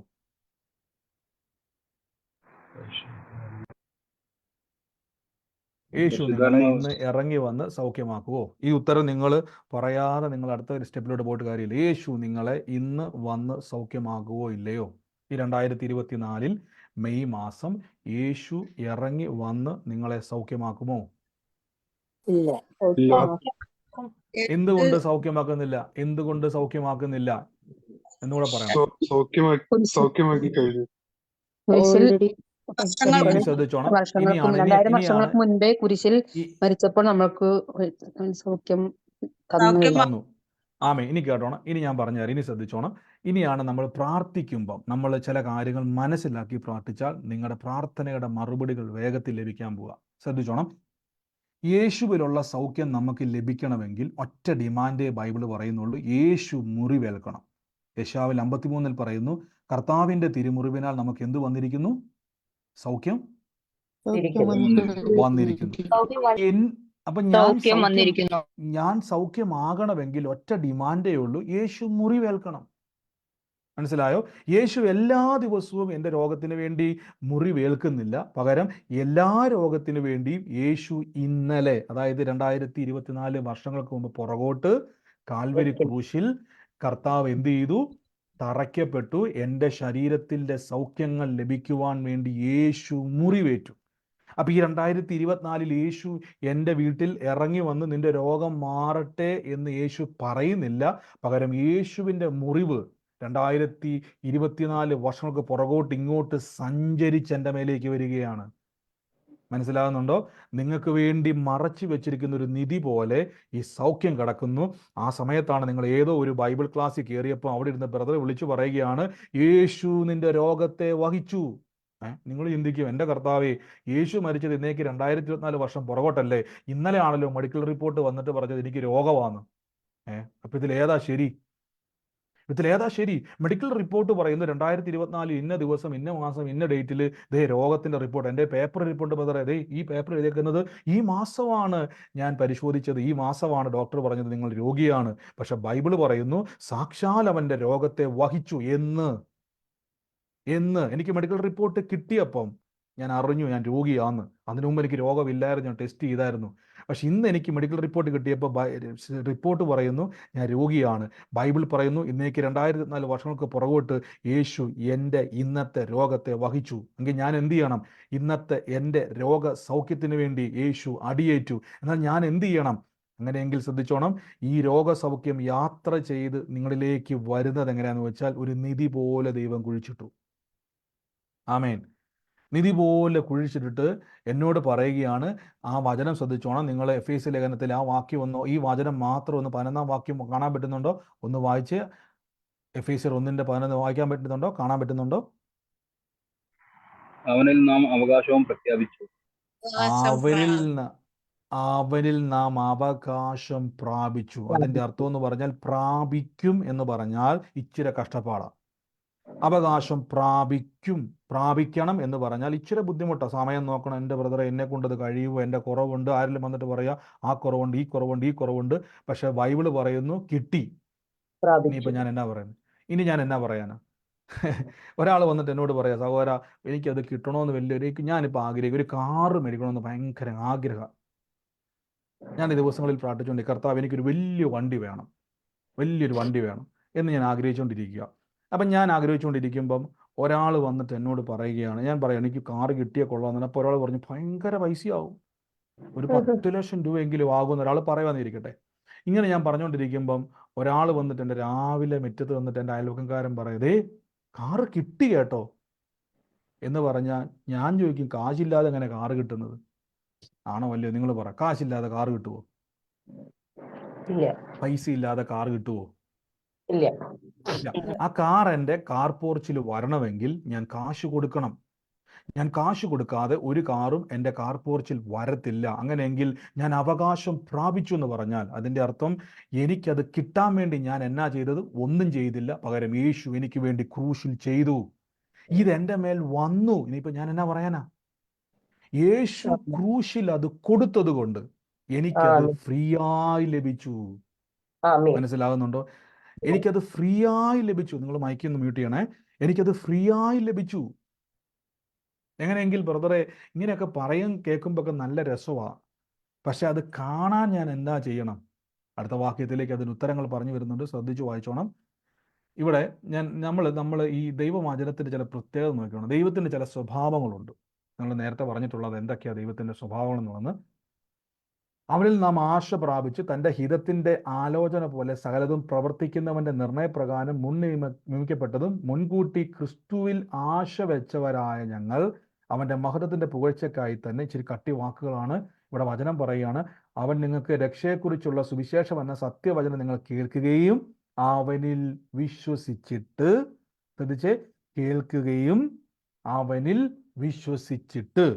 അപ്പൊ ഇത് കേൾക്കുകയും കേട്ടത് വിശ്വസിച്ചിട്ട് അടുത്ത വാക്യത്തിൽ പറയുന്നു, തൻ്റെ സ്വന്തം ജനത്തിൻ്റെ വീണ്ടെടുപ്പിന് വേണ്ടി തൻ്റെ മഹത്വത്തിൻ്റെ പൂഴ്ചയ്ക്കായി നമ്മെ അവകാശത്തിൻ്റെ, ശ്രദ്ധിച്ചോണം, നമ്മുടെ അവകാശത്തിൻ്റെ അച്ചാരമായ വാഗ്ദത്തത്തിൽ പരിശുദ്ധാത്മാവിൽ മുദ്രയിട്ടിരിക്കുന്നു. അതിൻ്റെ അർത്ഥം, എനിക്കിത് മുഴുവൻ തന്നിട്ട് ദൈവം ഒരു സീൽ അവിടെ വെച്ചു. ആ സീലാണ് പരിശുദ്ധാത്മാവ്. അതിൻ്റെ അർത്ഥം പരിശുദ്ധാത്മാവിനാൽ അത് മുദ്രയിട്ടു ദൈവം. അതിൻ്റെ കാര്യം എന്താണെന്നറിയാവോ? ആരും നിങ്ങളുടെ അവകാശം എടുത്തു കൊണ്ടുപോകാതിരിപ്പാൻ. ആരും നിങ്ങളുടെ അവകാശം എടുത്തു കൊണ്ടുപോകാതിരിക്കുവാൻ ദൈവം തൻ്റെ പരിശുദ്ധ ആത്മാവിനാൽ അത് മുദ്രയിട്ടു. ഇപ്പൊ മനസ്സിലായോ? ഈ ദിവസങ്ങളിൽ നിങ്ങൾ ഏതെങ്കിലും സമയത്ത് പ്രാർത്ഥിക്കുമ്പോൾ നമ്മുടെ മനസ്സിലേക്ക് ഒരു ചിന്ത വരും, കർത്താവേ, ഏതെങ്കിലും എൻ്റെ കുറവുകളാണോ എൻ്റെ അനുഗ്രഹത്തിന് തടസ്സമെന്ന് ഒരു ചിന്ത വന്നാൽ മനസ്സിനോട് പറയണം, എൻ്റെ പൊന്നു സഹോദര, എൻ്റെ പൊന്നു സഹോദരി, ഇന്നത്തെ എൻ്റെ അനുഗ്രഹം ഇന്നലെ തന്നെ യേശു തന്നു. അപ്പം ഇന്ന് നീ എന്താ ചെയ്യേണ്ടതെന്ന് ചോദിച്ചു കഴിഞ്ഞാൽ, ഞാൻ ഒന്നും ചെയ്യണ്ട, യേശു ക്രൂശിൽ എൻ്റെ അനുഗ്രഹത്തിന് വേണ്ടിയ വില കൊടുത്തു. ഇനി അത് എൻ്റെ മേലേക്ക് വരാൻ ഞാൻ എന്നാ ചെയ്യേണ്ടത്? ഞാൻ യേശു എനിക്ക് വേണ്ടി വില കൊടുത്തത് കൊണ്ട് ഞാനാണ് അത് അനുഭവിക്കുവാൻ വിളിക്കപ്പെട്ടയാള്. മനസ്സിലായോ? നമ്മുടെ മൈൻഡ് സെറ്റപ്പിൽ ഒരു വ്യത്യാസം വരുത്തണം. മനസ്സിലാകുന്നുണ്ടോ? ഇങ്ങനെ നിങ്ങൾ പറയുമ്പോൾ നിങ്ങളുടെ മേലിരിക്കുന്ന പരിശുദ്ധാത്മാവ് എന്ത് ചെയ്യുന്നു ചോദിച്ചു കഴിഞ്ഞാൽ, അങ്ങനെ വിശ്വസിക്കുന്നവർക്ക് വേണ്ടി ആ നിധി പോലെ മറഞ്ഞിരിക്കുന്നതിനെ കർത്താവ് അത് പുകിക്കൊണ്ട് നമ്മുടെ ജീവിതത്തിലേക്ക് വരും. അപ്പോൾ നിങ്ങൾ ചോദിക്കും, ബ്രദറെ, എൻ്റെ വിഷയങ്ങൾ കർത്താവ് എനിക്കത് തരും എന്നതിന് ഞാൻ എന്തിനാലാണ് അറിയുന്നത്? എന്തിനാലാണ് ഞാനത് അറിയുന്നതെന്നൊരു ചോദ്യം നിങ്ങൾ ചോദിച്ചെന്ന് വിചാരിച്ചു. എങ്ങനെ നമുക്ക് അറിയാൻ പറ്റുമെന്ന് ചോദിച്ചു. നിങ്ങൾക്ക് ഞാൻ എൻ്റെ വിശ്വാസ ജീവിതത്തിൽ വന്ന സമയത്ത് കാണാപ്പാഠം പഠിച്ച ചില വചനങ്ങളുണ്ട്. കാണാപ്പാഠം പഠിച്ച വചനങ്ങൾ, അതിൽ ഏറ്റവും പ്രധാനപ്പെട്ട ഒരു വചനമാണ് ഈ വാക്യം. ഒന്ന് വായിക്കാൻ. സ്വന്തം പുത്രനെ ആദരിക്കാതെ നമുക്ക് എല്ലാവർക്കും വേണ്ടി ഏൽപ്പിച്ചു തന്നവൻ അവനോട് കൂടെ സകലവും നമുക്ക് നൽകാതിരിക്കുമോ?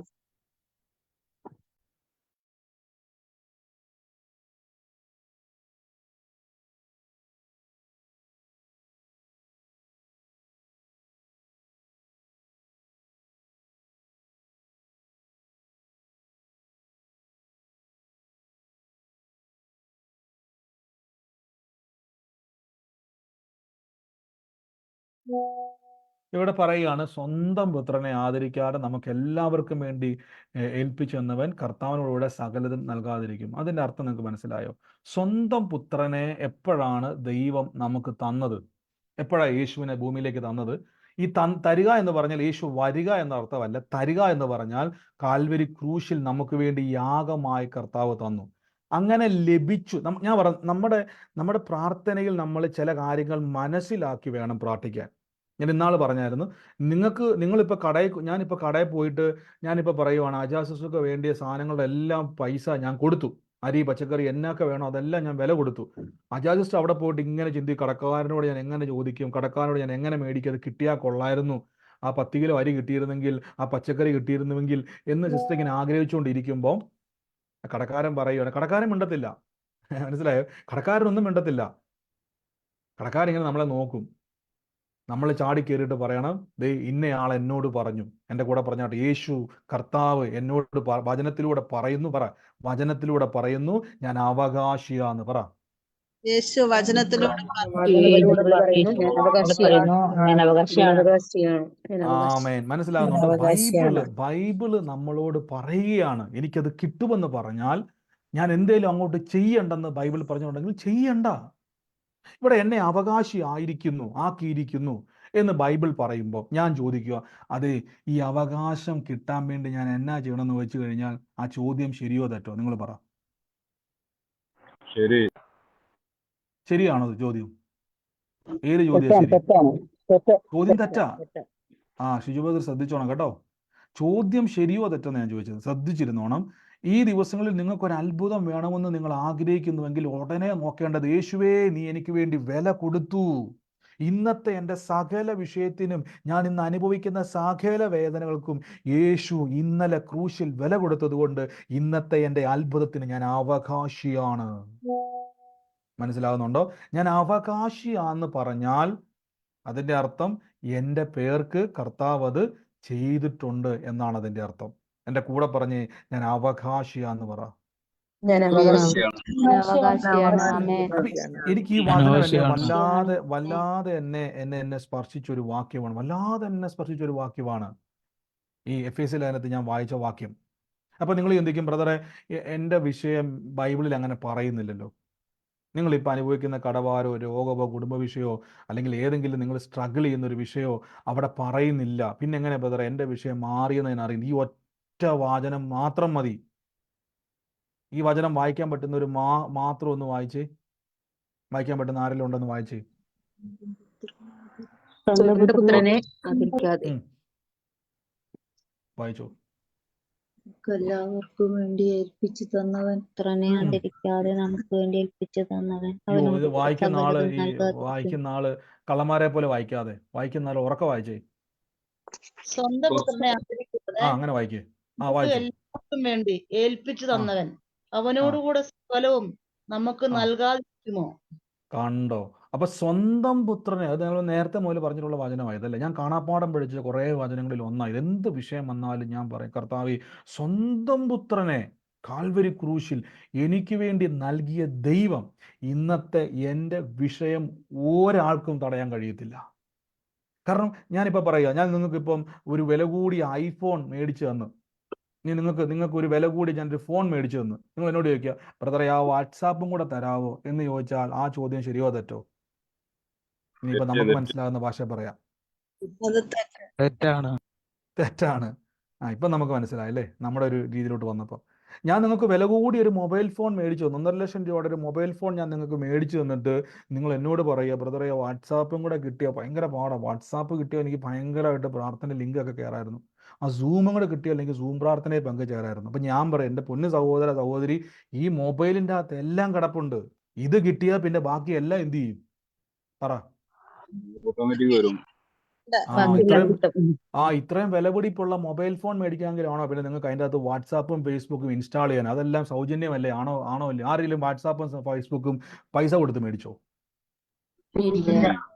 ഇല്ല. അതൊക്കെ നമുക്ക് സൗജന്യമായി ലഭിച്ചു, അതിൻ്റെ കൂടെ കിട്ടിയത് അല്ലേ. വിലയുള്ളത് ഫോണിനാ, സിമ്മ് പോലും ഫ്രീയാ. വിലയുള്ളത് ഫോണിനാ.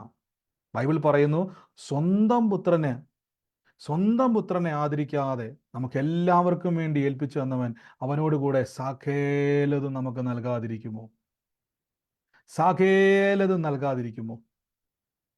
ആമേൻ. എൻ്റെ കൂടെ രാമൻ. ആമേൻ.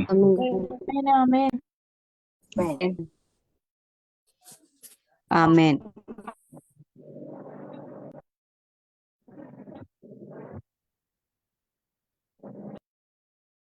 എൻ്റെ കൂടെ രാമൻ പറഞ്ഞാട്ടെ. എല്ലാവരും രാമൻ പറഞ്ഞാട്ടെ.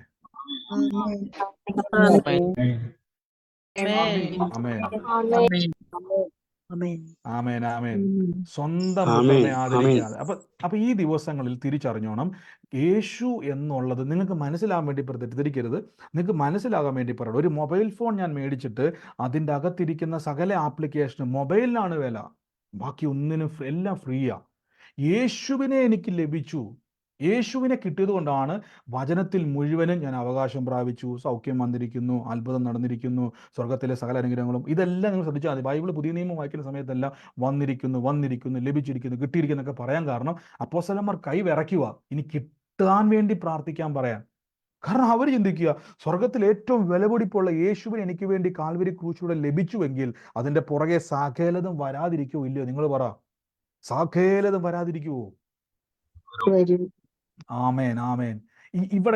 ഇവിടെയാണ് നമ്മൾ എന്ത് ചെയ്യേണ്ടത്? തിരിച്ചറിഞ്ഞ് പറയേണ്ടത്. പ്രാർത്ഥിക്കുകയല്ല, പറയേണ്ടത്. കർത്താവേ, നമ്മൾ പറ, കർത്താവേ, യേശു ക്രിസ്തുവിനെ കിട്ടിയ എനിക്ക് എൻ്റെ ഈ വിഷയം കിട്ടാതെ പോകത്തില്ല. ഞാൻ ഇന്നലെ പറഞ്ഞു, ഇത് പറയുമ്പോൾ നമുക്ക് സങ്കടം വരും, തളർച്ച വരും, നമ്മുടെ ജഡം ഇങ്ങനെ നമ്മളെ പുറകോട്ട് വലിക്കും. ഉടനെ പറ, കർത്താവേ, എനിക്ക് എന്തായാലും, ഞാനൊരു കാര്യം പറഞ്ഞിട്ട് നമുക്ക് പ്രാർത്ഥിക്കാൻ വേണ്ടി പോവാണ്. സമയത്തിന് മുന്നോട്ട് പോയി. നിങ്ങൾ രാവിലെ മുതൽ ജോലി ചെയ്തിട്ട് വൈകുന്നേരം അവിടുത്തെ നിങ്ങൾ ജോലി ചെയ്യുന്ന സ്ഥലത്തെ ആള് പൈസ തന്നില്ലെങ്കിൽ എത്ര പേര് മേടിക്കാതെ പോകും? നിങ്ങൾ കഷ്ടപ്പെട്ട് രാവിലെ മുതൽ വൈകുന്നേരം വരെ ജോലി ചെയ്തു. നേടിയിട്ടേ പോകുള്ളൂ. 50 പറഞ്ഞു നേടിയിട്ട് എന്ത് ചെയ്യത്തുള്ളൂ? എടുത്തിട്ടേ പോകും. അതിന്റെ കാരണം എന്തുവാ? അതിന്റെ കാരണം എന്തുവാ? നമുക്ക് കഷ്ടപ്പെട്ട് ആ അത് തന്നെ നിങ്ങളുടെ അവകാശമാണ്, അല്ലേ? നിങ്ങളുടെ അവകാശമാണ്. ഇത് തന്നെയാണ് നിങ്ങൾ ഉപയോഗിക്കേണ്ടത്. പ്രാർത്ഥനയിൽ യേശുവിൽ വിശ്വസിക്കുന്ന ഒരു വ്യക്തി, കർത്താവിനെ രക്ഷിതാവായി സ്വീകരിക്കുന്ന ഒരു വ്യക്തി, യേശുവിനെ അംഗീകരിക്കുന്ന ഒരു വ്യക്തി, യേശുവിൽ വിശ്വസിക്കുന്ന ഒരു വ്യക്തി തിരിച്ചറിഞ്ഞോണം, വചനത്തിൽ ബൈബിളിൽ എന്നോട് പറയുന്നു യേശുവിൽ ഞാൻ അവകാശിയാണ്. ബ്രദറെ, എനിക്ക് വേണ്ടി ഒന്ന് പ്രാർത്ഥിക്കണം, ഞാൻ ആ വിഷയം എനിക്ക് എൻ്റെ ജീവിതത്തിൽ നടക്കാൻ വേണ്ടി. ഇപ്പം ഞാൻ ചോദിച്ചോട്ടെ, എൻ്റെ കർത്താവെ, പ്രിയ മക്കളുടെ വിഷയത്തിൻ്റെ മേൽ അത് നടത്തി കൊടുക്കണമെന്ന് കർത്താവ് പറയും, ഞാനത് ക്രൂശിൽ നടത്തി കഴിഞ്ഞെന്ന് പറയാൻ. ഞാൻ എന്നാ ചെയ്യാൻ? നിങ്ങൾ പറ. ഞാൻ വില കൊടുത്തിരിക്കുന്നു.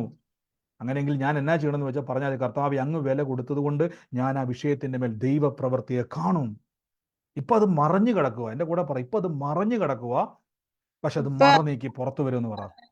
ഇപ്പോൾ അത് മറഞ്ഞു കിടക്കുകയാണ്, അത് മറനീക്കി പുറത്തു വരും. ഇപ്പൊ അത് മറഞ്ഞു കിടക്കുവാണ്. ഇത് യേശുവിന്റെ നാമത്തിൽ ഇപ്പൊ അത് മറഞ്ഞു കിടക്കുവാണ്, പക്ഷെ അത് മറ നീക്കി പുറത്ത് വരാൻ പോവുക. ഇപ്പൊ അത് മറഞ്ഞു കിടക്കും. എനിക്കറിയത്തില്ല ആരോടൊക്കെയോ കർത്താവ് ഇങ്ങനെ പറയുക. ഞാനിങ്ങനെ കാണുന്നത്, വീടും സ്ഥലവും ഒക്കെ വിറ്റിട്ട് പിന്നീട് ഒരു സ്ഥലം മേടിച്ച്, പക്ഷെ അതും വിൽക്കുന്ന ഒരു അവസ്ഥയിൽ കിടക്കുക. ദൈവത്തിന്റെ ആത്മാവ് ഇടപെടുക. ഒന്ന് വിറ്റു, വീണ്ടും മേടിച്ചു വീട്, പക്ഷെ അതും വിൽക്കാൻ വേണ്ടി കിടക്കുക. അത് വിറ്റാലും ഇനി ജീവിതത്തിന്റെ അകത്ത് ഈ കടവും ബാധകവും തീരുമെന്ന് എനിക്ക് തോന്നുന്നില്ല. എന്നാൽ എന്നോട് കർത്താവ് ഇങ്ങനെ പറയുന്നു, യേശുവിന്റെ നാമത്തിൽ വിശ്വസിച്ച് പറ, ഞാൻ ഇവിടെ വാഴും, ഈ ഭവനത്തിൽ വിറ്റു പോകത്തില്ല, ഇവിടെ തന്നെ ഞാനത് വാഴാൻ പോവുക. ഭവനം വിറ്റ് മാറാൻ നിൽക്കുന്ന ആക്കോട് ഞാൻ പറയുന്നു, മാറരുത്. അവിടെ നിന്നുകൊണ്ട് പറയണം, ഇവിടെ ഞാൻ യേശുവിന്റെ അത്ഭുതം കാണും, കർത്താവിനാൽ ഞാൻ അത്ഭുതം കാണുമെന്ന് പറയണം. ആമേൻ, ഹല്ലേലൂയ. അപ്പൊ ഈ ഒരു സമയത്ത്, ഈ ഒരു ടൈമിൽ നിങ്ങൾ മനസ്സിലായിക്കോണം, ഈ വചനം ഞാൻ പറഞ്ഞല്ലോ, ഞാൻ ഈ കാണാപ്പാടം പഠിച്ച നമ്മുടെ എഫെസ്യ ലേഖനമാണ് നമ്മൾ പറഞ്ഞത്. അവകാശം പ്രാപിച്ചു എന്ന് പറഞ്ഞാൽ അവകാശം പ്രാപിക്കണം എന്നല്ല, പ്രാപിച്ചിരിക്കുന്നു. ഇനി ഇവിടെയാണ് പരിശുദ്ധാത്മാവിനാൽ നമ്മളെ മുദ്രയിട്ടിരിക്കുന്നു പറഞ്ഞാൽ, ഇങ്ങനെ ഒരാൾ പറയാൻ തുടങ്ങിയാൽ ദൈവാത്മാവ് എന്ത് ചെയ്യുന്നറിയാവോ? നമ്മളെ ഹെൽപ്പ് ചെയ്യാൻ തുടങ്ങും. ഈ മറ നീക്കി, ശ്രദ്ധിച്ചോണം, ഈ മറ നീക്കി, ദൈവം മറച്ചു വെച്ചിട്ടുള്ള ഈ മറ നീക്കി, ഞാൻ പറഞ്ഞല്ലോ അന്വേഷിപ്പിൻ കണ്ടെത്തുമെന്നാണ് പറഞ്ഞത്. ഈ മറ നീക്കി എനിക്കത് തുറന്നു തരുവാൻ പരിശുദ്ധാത്മാവ് അതെനിക്ക് സഹായിക്കും.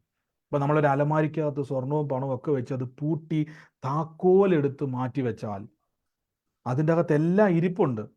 അത് തുറക്കണമെങ്കിൽ എന്ത് വേണം?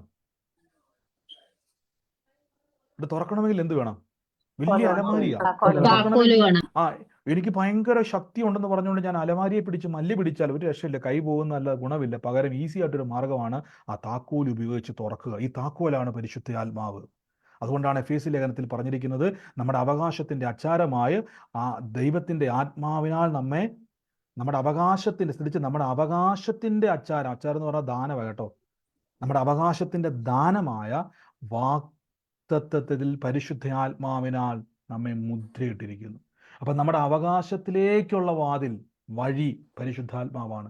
പക്ഷെ ആ വഴിയിലേക്ക് നമുക്ക് കയറണമെങ്കിൽ, ആ താക്കോലാകുന്ന പരിശുദ്ധാത്മാവിനാൽ അത് ഓപ്പൺ ആകണമെങ്കിൽ, നിങ്ങൾ ആദ്യം എന്ത് ചെയ്യണം? നിങ്ങളുടെ അണ്ടർസ്റ്റാൻഡിങ്ങിൻ്റെ അകത്ത് മാറണം. എൻ്റെ അത്ഭുതം ഇന്നുണ്ടായതല്ല, എൻ്റെ അത്ഭുതം ക്രൂശിൽ നടന്നതാ. എൻ്റെ കൂടെ പറഞ്ഞ ക്രൂശിൽ നടന്നു കഴിഞ്ഞാന്ന് പറ. ക്രൂശിൽ നടന്നു കഴിഞ്ഞതാ. യേശുവേ ആരാധന, യേശുവേ ആരാധന, യേശുവേ ആരാധന, യേശുവേ ആരാധന, ഓ യേശുവേ ആരാധന. യേശു, എല്ലാവരും പ്രാർത്ഥിച്ച് കർത്താവെ അങ്ങ് തുറക്കാൻ പോവുക യേശുവിന്റെ നാമത്തിൽ. ഓ എല്ലാവരും പ്രാർത്ഥിച്ച് ഇന്ന് കർത്താവ് സ്പർശിക്കുക. ഈ പുതുപ്പറമ്പിൽ നിന്നൊരു വീട്ടുപേര് ഞാൻ കാണുക. പുതുപ്പറമ്പിൽ നിന്ന് ഒരു വീട്ടുപേര് എന്നെ കർത്താവ് എന്നെ കാണിക്കുക. പുതുപ്പറമ്പിൽ നിന്നുള്ള ഒരു വീട്ടുപേരിൽ കർത്താവ് എന്നെ കാണിക്കുക. ആ വീട്ടുകാരുമായിട്ടൊന്ന് പ്രാർത്ഥിക്കുവാൻ കർത്താവ് ആ കുടുംബത്തിൻ്റെ മേൽ രക്ഷയുടെ വലിയ പദ്ധതി ഇറക്കാൻ പോവുക. സൂമിലാണോ, യൂട്യൂബിലാണോ, ഫേസ്ബുക്കിൽ അറിയത്തില്ല. പുതുപ്പറമ്പിൽ എന്നൊരു വീട്ടുപേരാണ് ഞാൻ കാണുന്നത്. കർത്താവ് ഇന്ന് ആ കുടുംബത്തിലെ അകത്ത് കർത്താവിൻ്റെ രക്ഷയുടെ മഹത്വം വെളിപ്പെടാൻ പോവുക. ഞങ്ങൾ യേശുവിൻ്റെ നാമത്തിൽ ഒരുമിച്ച് അനുഗ്രഹിക്കുന്നപ്പാ, ആ തകർന്ന അവസ്ഥകൾ പണിയപ്പെടട്ടെ. യേശുവിൻ്റെ നാമത്തിൽ പ്രാർത്ഥിക്കുന്നപ്പാ. ഇന്നെല്ലാവരും പ്രാർത്ഥിക്കണം. ഈ ദിവസങ്ങളിൽ പ്രാർത്ഥിക്കുമ്പം ഇന്ന് നിങ്ങളുടെ മേൽ സംഭവിക്കാൻ പോകുന്നതിനുള്ള വില യേശു കൊടുത്ത് നിങ്ങളെ അവകാശിയാക്കി വെച്ചിരിക്കുന്നു.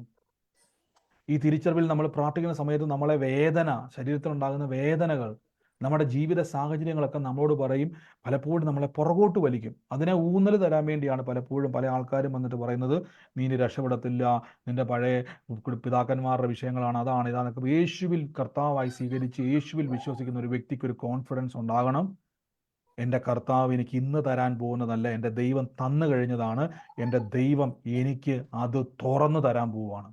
അതിനുവേണ്ടി ഞാൻ വെയിറ്റ് ചെയ്യുന്ന ആളാണ്, അല്ലാതെ അത് കിട്ടാൻ വേണ്ടി വെയിറ്റ് ചെയ്യല്ല, അത് തുറന്നു തരാൻ വേണ്ടി വെയിറ്റ് ചെയ്യുക. ആ ഡോറ് തുറക്കാൻ വേണ്ടി ഞാൻ വെയിറ്റ് ചെയ്യുക. ഏത് ഡോറാന്ന് വെച്ച് കഴിഞ്ഞാൽ എൻ്റെ അവകാശത്തിൻ്റെ ഡോറ്. അതെങ്ങനെയാണ് തുറക്കുന്നത് വെച്ച് കഴിഞ്ഞാൽ, ഏറ്റു പറഞ്ഞോണം, കർത്താവായ യേശു ക്രൂശിലൂടെ അത് തുറന്നു കഴിഞ്ഞിരിക്കുന്നു. ആ ക്രൂശിലൂടെ എനിക്ക് ലഭിച്ചിരിക്കുന്നു. സ്വർഗീയ നല്ല പിതാവേ, നിങ്ങൾ ഒരുമിച്ചെന്ന് പ്രാർത്ഥിക്കുന്നു. എൻ്റെ ഒപ്പം ഒന്ന് പ്രാർത്ഥിച്ച്, യേശുവേ താങ്ക് യു ഹോളി സ്പിരിറ്റ്. വലിയ രോഗസൗഖ്യങ്ങൾ നടക്കാൻ പോകും. നിങ്ങളുടെ ശരീരത്തിന് മേൽ കൈവച്ച് നിന്റെ കുടുംബത്തിൻ്റെ അകത്ത് നോക്കിയിട്ട് സ്വന്തം ശരീരത്തിലോട്ട് നോക്കിയിട്ട് പറ, യേശു എനിക്ക് വേണ്ടി വില കൊടുത്തു.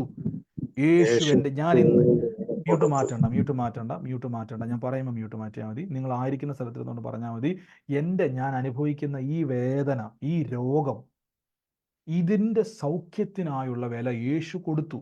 എൻ്റെ കർത്താവേ, ഞാനിത് അനുഭവിക്കേണ്ട കാര്യമില്ല, പകരം ഞാൻ അനുഗ്രഹം അനുഭവിക്കാനാണ്. രോഗം അനുഗ്രഹമല്ല, കേട്ടോണം. നിങ്ങളുടെ അസമാധാനം അനുഗ്രഹമല്ല. സന്തോഷമില്ലാതെ തകർന്നിരിക്കുന്നത് അനുഗ്രഹമല്ല. തലമുറകൾ നശിക്കുന്നത് അനുഗ്രഹമല്ല.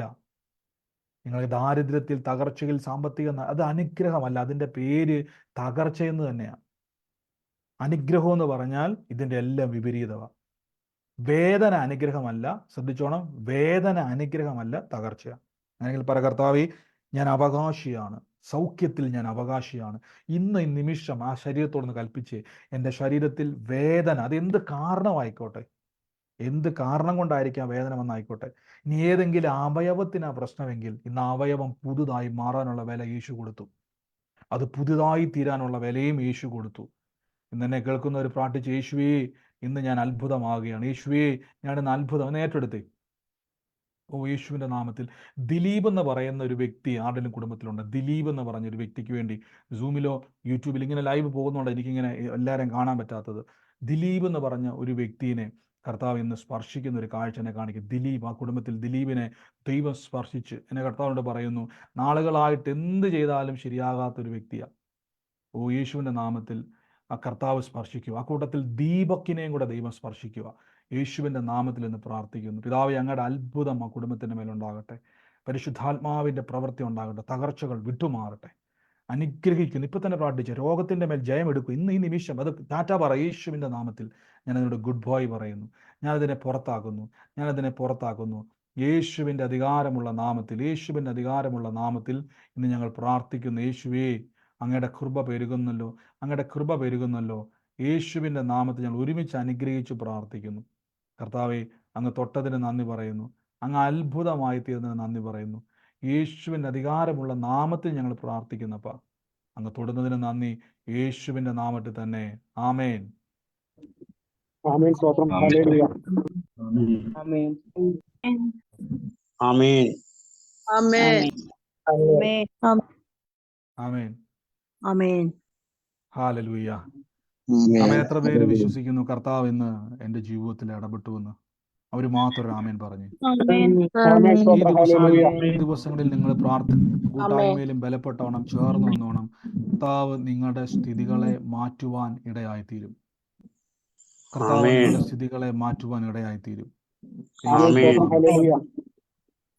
ഹല്ലേലൂയ. നന്ദി കർത്താവേ. പരിശുദ്ധാത്മാവേ, അങ്ങ് സ്പർശിക്കുന്നല്ലോ. യേശുവിൻ്റെ നാമത്തിൽ ഞാൻ പ്രാർത്ഥിക്കുന്നപ്പോൾ ഓരോരുത്തരും ഇന്ന് അനുഗ്രഹിക്കുന്നപ്പോൾ കർത്താവ് ഇങ്ങ് അവരെ തൊടുന്നതിന് നന്ദി. യേശുവിൻ്റെ അധികാരമുള്ള നാമത്തിൽ തന്നെ. ആമേൻ. നമുക്ക് പ്രാർത്ഥനയോടെ തന്നെ കർത്താവിൻ്റെ തിരുസന്നിധിയിൽ മുന്നോട്ട് പോകാം. ദൈവം നമ്മളെ സഹായിക്കുന്നല്ലോ. നമുക്ക് ഒരുമിച്ച് പ്രാർത്ഥിക്കാം. ഈ സമയത്ത് ആർക്കെങ്കിലും സാക്ഷ്യങ്ങൾ പറയാനുണ്ടെങ്കിൽ, പ്രാർത്ഥനാ വിഷയമല്ല, നമ്മൾ ഒരുമിച്ച് പ്രാർത്ഥിച്ചു കഴിഞ്ഞു. ഇനി മുതൽ ഈ ദിവസങ്ങളിൽ പ്രാർത്ഥിക്കുമ്പോൾ ഈ ഒരു വചനം നിങ്ങൾ യൂട്യൂബിൽ വരുമ്പോൾ വീണ്ടും കേൾക്കണം. എന്നിട്ട് വേണം നിങ്ങൾ ഈ ദിവസങ്ങളിൽ പ്രാർത്ഥിക്കാൻ. അപ്പോൾ എൻ്റെ അത്ഭുതം ഇനി വരാൻ കാത്തിരിക്കുന്ന വ്യക്തിയല്ല, അത് അനുഭവിക്കുവാൻ കാത്തിരിക്കുന്ന വ്യക്തിയാണ്. മനസ്സിലായി? അനുഭവിക്കുവാൻ. അത് ഞാൻ എന്തുകൊണ്ടാണ് ഈ വരാന്ന് പറഞ്ഞാൽ നമ്മുടെ മനസ്സിനെ അലട്ടുന്നൊരു സംഭവം. ഞാൻ എന്തെങ്കിലും ചെയ്യണോ? ഒരു സംശയം വരും. ഒന്നും ചെയ്യണ്ട.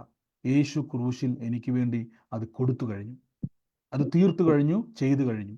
ഇതാണ് എൻ്റെ ബലം. മനസ്സിലാവുന്നുണ്ട്? ഇന്ന് എൻ്റെ ചിലപ്പോൾ എന്നോട് മനസ്സ് പറയും നിനക്ക് ആ കുറവുണ്ട്. ഞാൻ ചോദിച്ചോട്ടെ, ഈ കുറവ് എനിക്ക് ഇന്നല്ലേ ഉണ്ടായത്? എൻ്റെ കൂടെ പറയാം, എനിക്ക് ഈ കുറവ് എപ്പോഴാണ് ഉണ്ടായത്? ഈ കുറവ് ഇന്ന് എനിക്ക് എപ്പോഴാണ് ഉണ്ടായത്? എൻ്റെ ഈ കുറവെന്നൊക്കെ പറയുന്ന സംഭവം എന്നാ ഉണ്ടായത്? ഇന്നല്ലേ? യേശു ക്രൂശിൽ എന്നാ മരിച്ചത്? ഇന്നാണോ? 2000 വർഷങ്ങൾക്ക് മുൻപ്. അതേലേ പിടിക്കാവുള്ളൂ, അതേലേ പിടിക്കാവുള്ളൂ. മനസ്സിലാവുന്നുണ്ട്? അതേലേ പിടിക്കാവുള്ളൂ. എൻ്റെ കുറവ് ഇന്നാ ഉണ്ടായെങ്കിൽ എൻ്റെ അനുഗ്രഹം ഇന്നലെ വന്നതാ. മനസ്സിലാവുന്നുണ്ടോ? എൻ്റെ കുറവ് ഇന്നലെ വന്നതാണെങ്കിൽ എൻ്റെ അത്ഭുതം ഇന്നലെ വന്നു കഴിഞ്ഞതാണ്. അതുകൊണ്ട് ഞാൻ യേശുവിലേ വിശ്വസിക്കുന്നുള്ളൂ. എൻ്റെ കുറവിനെ ഞാൻ വിശ്വസിക്കുന്നില്ല, എൻ്റെ ബലഹീനത ഞാൻ വിശ്വസിക്കുന്നില്ല. ഒറ്റ കാര്യം, യേശു എനിക്ക് വേണ്ടി വില കൊടുത്തിരിക്കുന്നു, ഞാനത് ഏറ്റെടുക്കുന്നു, എനിക്കത് കാണും. ഞാൻ പറഞ്ഞില്ലേ, ജോലി ചെയ്തിട്ട് കൂലി മേടിക്കാതെ തിരിച്ചു പോകുന്നവരായിട്ടല്ല, കൂലിയെ അവകാശമായി പിടിച്ചെടുക്കാൻ നിൽക്കുന്നവരെ പോലെ, ദൈവപ്രവൃത്തിയെ സ്വീകരിക്കാതെ ഞാൻ ഇവിടുന്ന് മാറിപ്പോകത്തില്ലെന്ന് പറയുന്നവരെ പോലെ ആയിത്തീരണം നിങ്ങൾ. ആമേൻ. നമുക്ക് ഒരുമിച്ച് പ്രാർത്ഥിക്കാം. ഈ സമയത്ത് ആർക്കെങ്കിലും സാക്ഷ്യങ്ങൾ പറയാനുണ്ടെങ്കിൽ പറയാം. നമ്മൾ വിശ്വാസ പ്രഖ്യാപനങ്ങൾ ഏറ്റുപറയാൻ വേണ്ടി പോവാണ്. ഉള്ളവർ ആരെങ്കിലും ഉണ്ടെങ്കിൽ Praise the Lord. ചുരുക്കം വാക്കുകളിൽ Praise the Lord. വേഗത്തിൽ കേൾക്കാമോ ബ്രദറെ? കേൾക്കാമോ? പറയാനുണ്ട്. ഒരു മിനിറ്റ് കേൾക്കാമോ? ഹലോ, ഞാന് ബ്രദറെ, പുതുപ്പറമ്പിൽ എന്ന് പറഞ്ഞ എൻ്റെ വീട്ടുപേര് പുത്തൻപറമ്പിൽ എന്നാണ്. പുത്തൻപറമ്പില്ല. ആ പറമ്പിൽ രണ്ടും കൂടി ചേർത്ത് ഞാൻ അങ്ങോട്ട് ഏറ്റെടുക്കുകയാണ്. അത് കർത്താവ് തന്നതിന് ഓർത്ത് നന്ദി പറയുന്നു. ആമേൻ. ആമേൻ. മറ്റാരെങ്കിലും ഉണ്ടായിരുന്നു അങ്ങനെ? ബ്രദറെ ഹലോ പറഞ്ഞു. ബ്രദറെ, ഈ ഡിവൈസിൽ അമ്പിളി HF എന്ന് പറയുന്ന ഡിവൈസിലുള്ള ഒരു സഹോദരി ഇന്ന് വൈകിട്ട് എൻ്റെ അടുത്ത്, എൻ്റെ ഫ്രണ്ടാ, ഇന്ന് വിളിച്ച് അങ്ങനെ ഒരു ഭവനം വിൽക്കാൻ അവൾ ആഗ്രഹിക്കുന്നു. അപ്പം ഞാൻ പറഞ്ഞു കർത്താവിൻ്റെ ഹിതം നടക്കട്ടെ എന്ന്. അപ്പം ബ്രദർ പറഞ്ഞു ഭവനം വിൽക്കാനിരിക്കുന്നവര് അവിടെ വാഴാനാണ് കർത്താവ് പറഞ്ഞതെന്ന്, അവർക്ക് ആ കുടുംബത്തിന് വേണ്ടി ഒന്ന് പ്രാർത്ഥിക്കണം. ഓ തീർച്ചയായും. എത്ര പേര് അത് കേട്ടവർ മാത്രം ഒരു ഹല്ലേലൂയ പറഞ്ഞേ. ഹല്ലേലൂയ. ആമേൻ. നിങ്ങളിപ്പോൾ പറഞ്ഞത് കേട്ടല്ലോ. ഞാൻ ഇപ്പോഴാണ് ശ്രദ്ധിച്ചത്. കാര്യം നമ്മുടെ ഇപ്പോൾ ഡിവൈസിൻ്റെ അകത്ത് പ്രാർത്ഥനയ്ക്ക് ഏകദേശം 84ഓളം ആൾക്കാർ പ്രാർത്ഥനയിലുണ്ട്. അതിൽ പുതിയതായിട്ട് ആരൊക്കെ വന്ന് എനിക്ക് അറിയത്തില്ല. പക്ഷേ ഞാൻ ഇപ്പോഴാണ് കണ്ടത്, അമ്പിളി HF ഓടനാവട്ടം ഇട്ടിട്ടുണ്ട്. നമ്മുടെ സിസ്റ്റർ പറഞ്ഞത് ഇന്ന് വൈകുന്നേരമാണ് പറഞ്ഞത്. എന്നോട് ഈ പ്രാർത്ഥനാ വിഷയം എല്ലാം പറഞ്ഞായിരുന്നോ സിസ്റ്റർ? കേൾക്കുന്നുണ്ടോ? പറഞ്ഞ സിസ്റ്റർ എന്നോട് പ്രാർത്ഥനാ വിഷയം വല്ലതും പറഞ്ഞായിരുന്നോ? സജന സിസ്റ്ററെ കേൾക്കുന്നുണ്ടോ? ഇല്ല, പറഞ്ഞില്ല. ഇല്ല ബ്രദറെ. ഇല്ല, സിസ്റ്ററോട് മാത്രം പറഞ്ഞാണ് വീട് വിൽക്കണം, അതിനുവേണ്ടി പ്രാർത്ഥിക്കണം. സിസ്റ്റർ ഇന്ന് ആ പ്രാർത്ഥനയിലുണ്ട്. അപ്പൊ ഞാൻ ചോദിച്ചോട്ടെ, ഞാൻ ലിങ്ക് അയച്ചു കൊടുത്ത് എൻ്റെ കൂടെ ഉണ്ട്. അപ്പൊ ദൈവാത്മാവ് എന്താ പറഞ്ഞത്? ആരെങ്കിലും ഓർക്കുന്നുണ്ടോ? വീടിന്റെ കാര്യം പറഞ്ഞപ്പോ വീട് വിൽക്കണ്ട, അവിടെ തന്നെ വാഴുന്നു. അവിടെ തന്നെ. അപ്പൊ ഞാൻ അപ്പൊ ഒരാള് വീട് വിൽക്കണമെങ്കിൽ പല സ്ഥലങ്ങള് വാങ്ങിച്ചു വെച്ചു. ഒരു സെക്കൻഡ്. പല സ്ഥലങ്ങൾ വാങ്ങിച്ചു വെച്ചു. ഇപ്പോഴുള്ള സ്ഥലം വിൽക്കണ്ട, അത് വിൽക്കുന്നതിന് പരം വാഴുന്നാണ് പറഞ്ഞത്. ഇവിടെ പറയുകയാണ്, നിങ്ങൾ ശ്രദ്ധിച്ചോണം. ഒരാൾ വീട് വിൽക്കണമെങ്കിൽ ആ വ്യക്തിക്ക് ചെറിയ വിഷയമല്ല. ഇപ്പം ഞാനൊരു കാറ് വിൽക്കണമെങ്കിൽ, ഇപ്പം നിങ്ങളെ വീട്ടിനകത്തിരിക്കുന്ന എന്തെങ്കിലും ഒരു സാധനം നമ്മൾ വിൽക്കണമെങ്കിൽ നമുക്കത് കൈകാര്യം ചെയ്യാൻ പറ്റാത്തൊരവസ്ഥ വന്നതുകൊണ്ടാണ്, അല്ലേ? നമുക്കത് കൈകാര്യം ചെയ്യാൻ പറ്റാത്തൊരവസ്ഥ. എന്നാൽ സഹോദരി കുടുംബം വീട് വിൽക്കാൻ ആഗ്രഹിക്കുന്നുവെങ്കിൽ അവർക്കത് കൈകാര്യം ചെയ്യാൻ കഴിയത്തില്ല. പക്ഷെ പരിശുദ്ധാത്മാവ് പറയുക വീട് വിൽക്കത്തില്ല, അതിൻ്റെ അകത്ത് തന്നെ വാഴുവെന്ന് പറഞ്ഞാൽ അതിൻ്റെ അർത്ഥം എന്നാന്ന് വെച്ചാൽ നിങ്ങൾക്ക് പരിഹരിക്കാൻ പറ്റാത്ത വിഷയത്തെ ദൈവം അങ്ങോട്ട് എടുക്കുവാന്ന് അതിൻ്റെ അർത്ഥം. അപ്പം ഞാൻ എന്നാ ചെയ്യണം? ഒന്നും ചെയ്യണ്ട. യേശുവേ, അങ്ങേക്ക് അങ്ങ് തരുക എൻ്റെ വിഷയത്തെ. എൻ്റെ ദൈവം എനിക്ക് അനുഗ്രഹമായി സാക്ഷ്യം പറയുവാൻ തക്കവണ്ണം ഞാൻ ഇടയായി തീരുവെന്ന് ഏറ്റെടുത്താൽ ഇത്രയേ ഉള്ളൂ. എന്നിട്ട് എന്ത് ചെയ്യണമെന്ന് അറിയാം? നാളെ മുതൽ യേശുവിനോട് ചേർന്ന് നടക്കണം. ഇത്രയും ചെയ്താൽ മതി.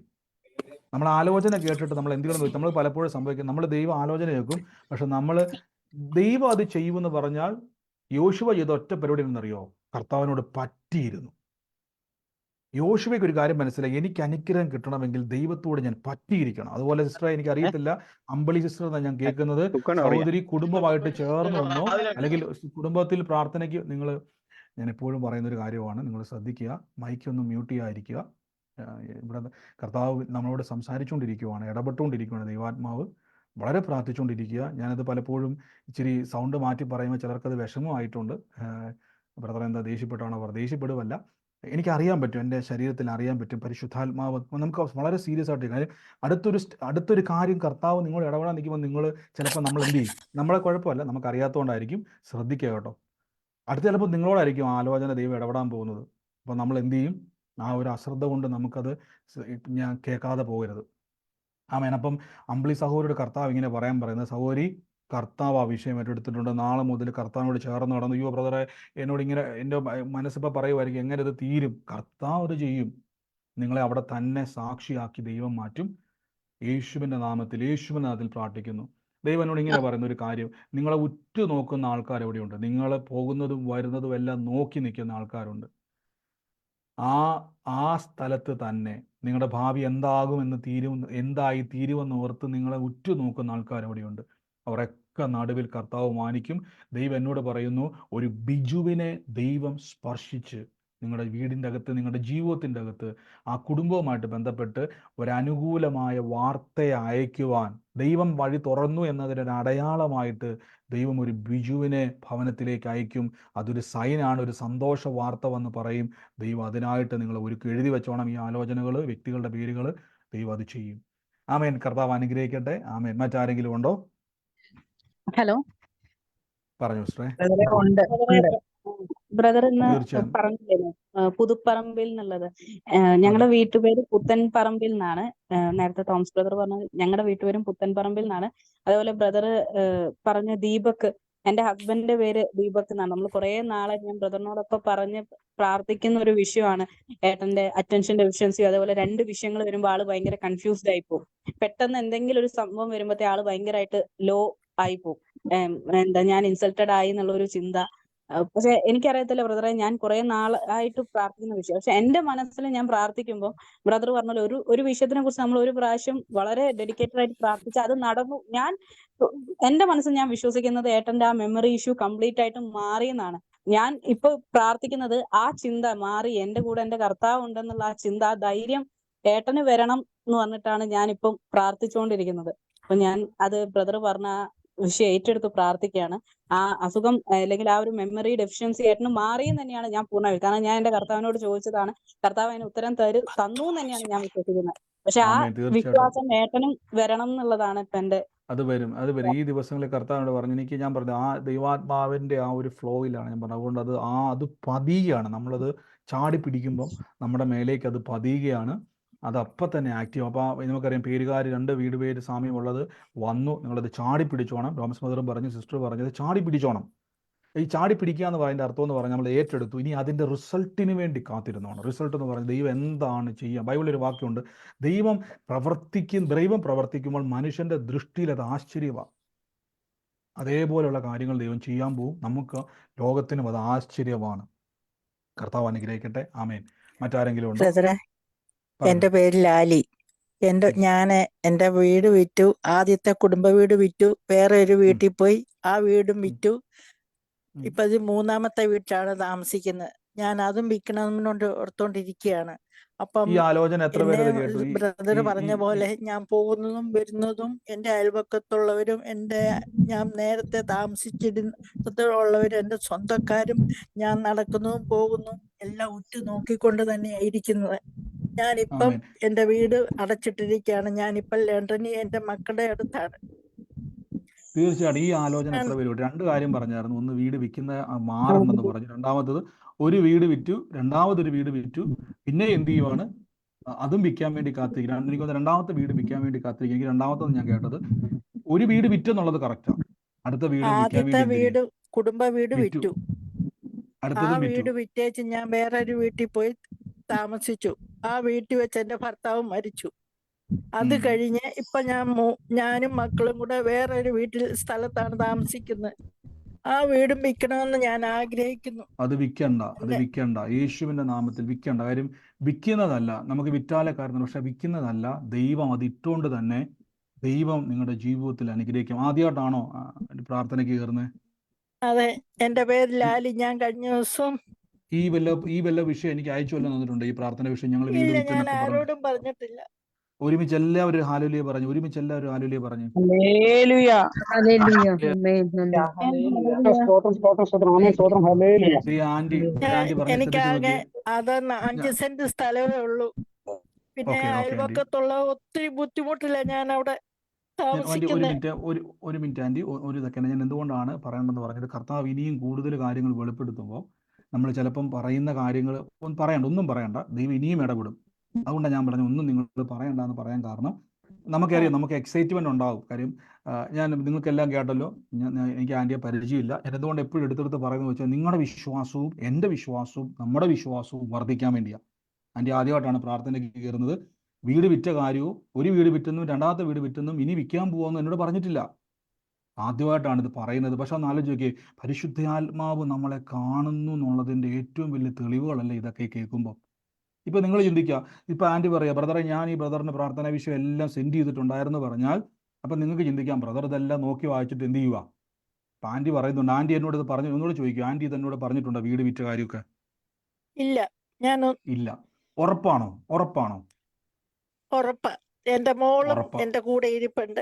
ഓക്കെ, തീർച്ചയായിട്ടും. ഞാനിപ്പോൾ പറഞ്ഞ വേറൊന്നുമല്ല. എന്തിനാണ് ഇങ്ങനെ ഇടയ്ക്കിടയ്ക്ക് ഞാൻ ചോദിക്കുന്നത് ചോദിച്ചു കഴിഞ്ഞാൽ, കർത്താവ് നിങ്ങൾ എവിടെ ഇരുന്നാലും നമ്മുടെ ഹൃദയത്തിലെ വേദനകളെയും ഭാരങ്ങളെയും അറിയുന്നൊരു ദൈവമുണ്ട്.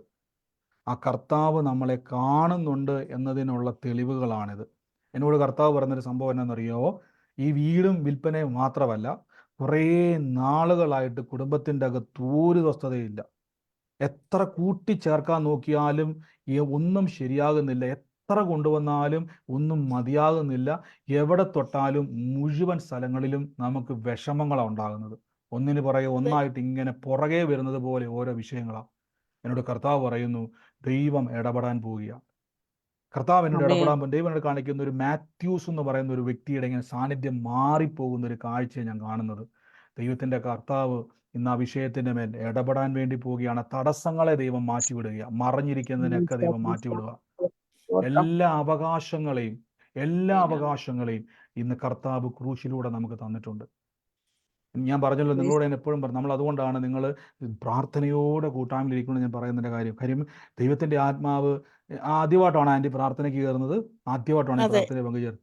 അതെ, ഞാൻ പ്രാർത്ഥന കൂടാൻ തുടങ്ങിയിട്ട് 3-4 മാസമായി. അത് യൂട്യൂബിലാണ്, ഈ സൂമിൽ ആദ്യമായിട്ടാണ് വരുന്നത് അല്ലേ? അതെ അതെ. അതായത് എന്നോട് എനിക്ക് വെക്കാൻ അറിയത്തില്ല. ഇന്ന് എന്റെ മോൾ എന്റെ കൂടെ ഉണ്ടായിരുന്നു. ഞാൻ ഇന്നലെ തൊട്ട് കൂടാൻ ആഗ്രഹിച്ചു. പക്ഷെ ഇന്ന് കൊച്ചുണ്ടായിരുന്നോണ്ടാണ് ഞാനിത് സൂമിൽ കയറിയത്. അതായത് എന്നോട് ആദ്യമായിട്ട് എന്ന് സംസാരിക്കുന്നത് അല്ലേ? അതെ. ഓ, തീർച്ചയായിട്ടും കർത്താവ് നമ്മളെ കാണുന്നുണ്ട് കേട്ടോ. ഇതൊക്കെ നമ്മളെ ഉറപ്പിച്ചു തരുക. നമ്മുടെ തലമുറകളെ ദൈവം തൊടും. ഞാൻ പ്രാർത്ഥിക്കുമ്പോൾ ഒരു ആണായിട്ട് നിൽക്കുന്ന ഒരു വ്യക്തിയെ ദൈവം സ്പർശിക്കുന്ന ഒരു കാഴ്ച ഞാൻ കണ്ടുകൊണ്ടിരിക്കുന്നത്. ദൈവം തൊട്ടിട്ട് ദൈവം കൊണ്ട് പറയുന്നത് ആ വ്യക്തിയുടെ മാറ്റം വലിയൊരു അത്ഭുതമാണ്. ഞാൻ കാണുന്ന ഹൃദയത്തിൽ അത് ഓർക്കുമ്പോൾ ഒരു മുള്ളു കുത്തുന്നത് പോലെയാ, ഒരു വേദനയാ. എൻ്റെ കർത്താവ് പറയുന്നു, ദൈവ അഭിഷേകത്തെ കാനഡയില 26 വയസ്സുണ്ട്. ഒന്നും പറയണ്ട ആന്റി, ഒന്നും പറയണ്ട. ഞാൻ പ്രാർത്ഥിക്കട്ടെ യേശുവിൻ്റെ നാമത്തിൽ. കർത്താവ് ഞാൻ നിങ്ങൾക്ക് ആൺമയതലുണ്ടോ ഒന്നും എനിക്കറിയത്തില്ല. പക്ഷെ അതാ ഞാൻ പറയാം, ഒന്നും പറയണ്ട. പരിശുദ്ധാത്മാവ് തൊട്ടുകൊണ്ടിരിക്കുക വിഷയത്തെ. എല്ലാവരും പ്രാർത്ഥിച്ചുകൊണ്ടിരുന്നേ. ദൈവം തൊടാൻ പോവാ, ദൈവം വിഷയത്തെ തൊടാൻ പോവാ. പ്രാർത്ഥിച്ച് യേശുവിൻ്റെ നാമത്തിൽ പ്രാർത്ഥിച്ച്, എല്ലാവരും പ്രാർത്ഥിച്ച്. ദൈവാത്മാവ് തൊടുക. ഞാൻ കാണുന്നൊരു കാഴ്ച എന്ന് പറഞ്ഞാൽ ദൈവം അവനെ ലൊക്കേറ്റ് ചെയ്യുക. യേശുവിൻ്റെ നാമത്തിൽ പ്രാർത്ഥിക്കുന്നു. ആ ഹൃദയത്തിലെ ഭാരത്തെ കർത്താവ് എടുക്കുക കേട്ടോ. ഇന്ന് ആ മറ നീക്കി തമ്പുരാൻ പുറത്തു കൊണ്ടുവരിക. നികരത്തില്ല, മാർച്ച് മാസം പരിശുദ്ധാത്മാവൻ എടുത്തു കാണിക്കുക. മാർച്ച് മാസം യേശുവിൻ്റെ നാമത്തിൽ നിങ്ങൾ പ്രാർത്ഥിക്കുന്നപ്പാ. ദൈവത്തിൻ്റെ ആത്മാവ് എന്ന് വലിയ കാര്യങ്ങൾ ഈ മാർച്ച് മാസം അവൻ്റെ ജീവിതത്തിൻ്റെ അകത്ത് നിങ്ങൾ ഒത്തിരി ഭാരപ്പെട്ടൊരു സമയമാണ്. ഓ യേശുവേ, കർത്താവ് ഇന്നെല്ലാം കാണുന്നു. യേശുവിൻ്റെ നാമത്തിൽ നിന്ന് പ്രാർത്ഥിക്കുന്നപ്പാ. എല്ലാ ഭാരങ്ങളും വിട്ടൊഴിയട്ടെ. ഈ ദിവസങ്ങളിൽ കർത്താവ് ഒരു തീർപ്പ് കൽപ്പിക്കുന്നു. യേശുവേ, ഒരു തീർപ്പ് കൽപ്പിക്കുന്നു. ആ വേദനകളുടെ മേൽ ദൈവത്തിൻ്റെ അത്ഭുതത്തെ റിലീസ് ചെയ്ത് പ്രാർത്ഥിക്കുന്നപ്പാ. ആ കുടുംബത്തിൻ്റെ ജീവിതത്തിൽ കർത്താവ് ഓരോന്ന് അഴിയുന്നതായി ഈ ദിവസങ്ങളിൽ സാക്ഷ്യങ്ങളായി പുറത്തു വരട്ടെ. പ്രാർത്ഥിച്ചെന്ന് അനുഗ്രഹിക്കുന്നു യേശുവിൻ്റെ അധികാരമുള്ള നാമത്തിൽ തന്നെ. ആമേൻ. വേറെ ഒന്നും പറയണ്ട. വലിയ സാക്ഷ്യമാക്കാൻ ദൈവം പോവാണ്. വലിയ സാക്ഷ്യമാക്കാൻ വേണ്ടി പോവാണ്. വേറെ ഒന്നും ചിന്തിക്കണ്ട. യേശു ക്രിസ്തുവിനോട് കൂടെ കർത്താവിൻ്റെ പ്രാർത്ഥനയിൽ ഇരുന്നു. കർത്താവിനോട് പറയുന്നു, വരുന്ന ദിവസങ്ങളിൽ വലിയ കാര്യങ്ങളെ കർത്താവ് ചെയ്യാൻ പോവാ. വലിയ കാര്യങ്ങളെ കർത്താവ് ചെയ്യാൻ പോവാ. പ്രാർത്ഥിച്ചുകൊണ്ടിരുന്നു കേട്ടോ, പ്രാർത്ഥിച്ചുകൊണ്ടിരുന്നു. ആമേൻ, ആമേൻ. എനിക്കറിയാം സമയം ഒത്തിരി മുന്നോട്ട് പോകുന്നുണ്ട്. വലിയ കാര്യങ്ങൾ എനിക്കറിയാം, വലിയ കാര്യങ്ങളെ കർത്താവ് ചെയ്യും. വലിയ കാര്യങ്ങളെ ഏറ്റെടുത്ത് ഈ ദിവസങ്ങളിൽ ഇപ്പം ആദ്യമായിട്ടല്ലേ പ്രാർത്ഥന വരുന്നത്, കൂട്ടായ്മയാണ്. ഞാൻ നിങ്ങളോട് എല്ലാവരും പറയാം, നിങ്ങൾ കയറി ഇറങ്ങി പോകാതെ എല്ലാവരോടും ഞാൻ പറയുന്നു, നിങ്ങൾ കൂട്ടായ്മ ആചരിച്ചാൽ ദൈവം നിങ്ങളെ സ്പർശിക്കും. നിങ്ങളുടെ അവസ്ഥകളെ ദൈവം മാറ്റും. ഞാൻ പറഞ്ഞൊരു കാര്യമുണ്ടല്ലോ, വന്നത് 100,000 വിഷയമായിട്ടാണെങ്കിൽ തിരിച്ചു പോകുന്നത് ക്രിസ്തുവിൽ നിറച്ചേ വിടത്തുള്ളൂ ദൈവം. അതിൻ്റെ അർത്ഥം ഒറ്റ വിഷയത്തിൽ നിങ്ങളെ തകർക്കുവാൻ ഒരു പിശാചിനെ കൊണ്ടും ദൈവം സമ്മതിക്കത്തില്ല. ആമേൻ. കർത്താവ് അനുഗ്രഹിക്കട്ടെ. മറ്റാരെങ്കിലും ഉണ്ടെങ്കിൽ വേഗത്തിൽ പറ, വേഗത്തിൽ മറ്റാരെങ്കിലും ഉണ്ടെങ്കിൽ. ബ്രദറെ, ഞാൻ ലൗലിയാൻ്റെയാണ്. പറഞ്ഞു. ഒരു സെക്കൻഡ്, പറഞ്ഞു. ഒരു സെക്കൻഡ്, പറയുന്ന ആൾ മാത്രം ഒന്ന് മ്യൂട്ട് ചെയ്യാവോ? അല്ല, മ്യൂട്ട് മാറ്റാവോ? ബാക്കി എല്ലാവരും ഒന്ന് മ്യൂട്ട് ചെയ്യണേ. പറഞ്ഞല്ലോ ആൻറ്റി, പറഞ്ഞോ. മ്യൂട്ട് മാറ്റിക്കോ. കേൾക്കുന്നുണ്ടോ? ഞാൻ ഇവിടെ നിന്ന് എല്ലാവരും മ്യൂട്ട് ചെയ്തായിരുന്നു. ഇനി പറയുന്ന ആൾ മാത്രം ഒന്ന് പറയാൻ തുടങ്ങിക്കോ. മ്യൂട്ട് മാറ്റി. ഓക്കെ ബ്രദറെ, ഞാൻ ലൗലിയാൻ്റെയാണ്. ഞാൻ ഇന്നലെ പറയേണ്ട സാക്ഷ്യമാണ്. ഇന്നലെ ഞാൻ പറഞ്ഞില്ലേ ബ്രദറെ, പ്രാർത്ഥനയുടെ സമയത്ത് അവസാനമാകുമ്പോൾ ഞാൻ എന്ന് സൂമിൽ കയറിയാലും എങ്ങനെയെങ്കിലും ഞാൻ ഉറങ്ങി തൂങ്ങി പോകുന്നുണ്ട്. ബ്രദർ പറയുന്ന പോലെ ഞാൻ പ്രാർത്ഥിക്കുന്നുണ്ട് പിശാച് വിട്ടുപോകാൻ. തുടക്കത്തിലൊക്കെ ഭയങ്കര എനർജിയോടെ നിൽക്കും. അവസാനം ഈ സാക്ഷ്യം കേൾക്കുന്ന സമയത്ത് ഞാൻ ഉറങ്ങും. ഇന്നലെ പറയേണ്ട സാക്ഷ്യമായിരുന്നു ഇത്. അത് കർത്താവ് ക്ഷമിക്കാൻ ഞാൻ പറഞ്ഞിട്ടുണ്ട്. ഇന്നലെ ഒരുപാട് സാമ്പത്തികമായിട്ട് വിഷമിച്ച് എനിക്കൊരു ലോൺ അടയ്ക്കണമെന്ന് ഞാൻ പലരോടും ചോദിക്കാൻ പാടില്ല, കർത്താവ് തരും. മനുഷ്യനിൽ ആശ്രയിക്കേണ്ട, കർത്താവിൽ ആശ്രയിക്കുമെന്ന് ആ വചനം എൻ്റെ മനസ്സിലുണ്ടെങ്കിൽ പോലും ഞാൻ കുറച്ച് കഴിയുമ്പോൾ വിട്ടുപോകും. പലരോടും ചോദിച്ചിട്ട് കിട്ടില്ല. ഞാൻ അവസാനം പറഞ്ഞു, 2 മണിയായപ്പോൾ അവരെന്നെ വിളിച്ചിട്ട് പറഞ്ഞു, സിബിൽ സ്കോർ കുറയും, എനിക്ക് ലോൺ കിട്ടത്തില്ല, ഇത് അടച്ചില്ലെങ്കിൽ എന്ന് പറഞ്ഞു. ഞാനൊന്ന്, കർത്താവേ, ഇനി ഞാൻ എല്ലാവരോടും മനുഷ്യനിൽ ആശ്രയിക്കണം, ദൈവത്തിൽ ആശ്രയിക്കാൻ പറഞ്ഞിട്ട് ഞാനത് വിട്ടുപോയി, അപ്പൊ ക്ഷമിക്കണം, ഞാൻ ഇനി ആരോടും ചോദിക്കത്തില്ല, നീ തന്നെ അടച്ചേ പറ്റുള്ളൂ എന്ന് പറഞ്ഞു. പക്ഷെ ഞാൻ ചോദിച്ച ആൾ എനിക്ക് മറുപടി പറഞ്ഞില്ല. അദ്ദേഹം അത് അക്കൗണ്ടിൽ ഇട്ടിരുന്നു, ഞാൻ അറിഞ്ഞില്ല ബ്രദറെ. 2:30 ആയപ്പം അവർ സക്സസ്ഫുള്ളി EMI വന്നു എന്നും പറഞ്ഞ് എനിക്ക് മെസ്സേജ് അയച്ചപ്പോഴാണ് ഞാൻ അറിയുന്നത്. അപ്പൊ വലിയൊരു അത്ഭുതം ചെയ്തു. അങ്ങനെ എനിക്ക് അത് ചെറിയ സാക്ഷ്യമാണെന്ന് കേട്ടാലേ എനിക്കിതൊരു വലിയ സാക്ഷ്യമാണ്. എന്നെ ലജ്ജിപ്പിക്കാതെ ഞാൻ ഈ വചനം മാത്രം പറ, അവനെ വിശ്വസിക്കുന്ന ഒരുത്തരും ലജ്ജിച്ചു പോകുകയില്ല എന്ന് വചനം പറയുന്നു. എങ്കിൽ അതെനിക്ക് അനുഭവമാക്കി തരണമെന്ന് പറഞ്ഞു. അങ്ങനെ തന്നെ ഞാൻ ലജ്ജിച്ചു പോകാതെ എന്നെ കർത്താവ് കാത്ത ഒരു വലിയ സാക്ഷ്യമാണ്. കാരണം എന്നെ സംബന്ധിച്ചിടത്തോളം വലിയ സാക്ഷ്യം തന്നെ. ചെറിയൊരു തുകയാണെങ്കിൽ പോലും അതൊരു വലിയ സാക്ഷ്യമാണ്. ഇന്നലെ പറഞ്ഞില്ല, അപ്പൻ ക്ഷമിക്കുമെന്ന് ഞാൻ ക്ഷമ ചോദിക്കും അപ്പനോട്. അങ്ങനെ ക്ഷമ ചോദിച്ചുകൊണ്ട് ഞാൻ ഇതിപ്പോ പറയുന്നത്. തീർച്ചയായിട്ടും ബ്രയാൻഡ് പറഞ്ഞ പോലെ വലിയ സാമ്പത്തിക ഞെരുക്കത്തിലൂടെ കടന്നുപോയത്. എന്നാൽ കർത്താവ് എന്ന ആ വിഷയത്തിന്റെ മേൽ ദൈവം അത്ഭുതം പ്രവർത്തിച്ചല്ലോ. കർത്താവ് ഇന്ന് ആ വലിയൊരു മാറ്റം അതിനുവേണ്ടി തുടക്കമായിക്കോട്ടെ, യേശുവിന്റെ നാമത്തിൽ തന്നെ. ആമേൻ. പറഞ്ഞു. ഒരു കാര്യം, ദൈവനാമത്തിന് മഹത്വം ഉണ്ടാവട്ടെ. ബ്രദറെ, എനിക്ക് ഇന്നൊരു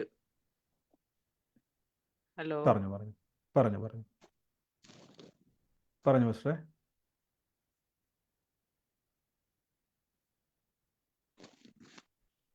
പറഞ്ഞു, കേൾക്കുന്നുണ്ട്.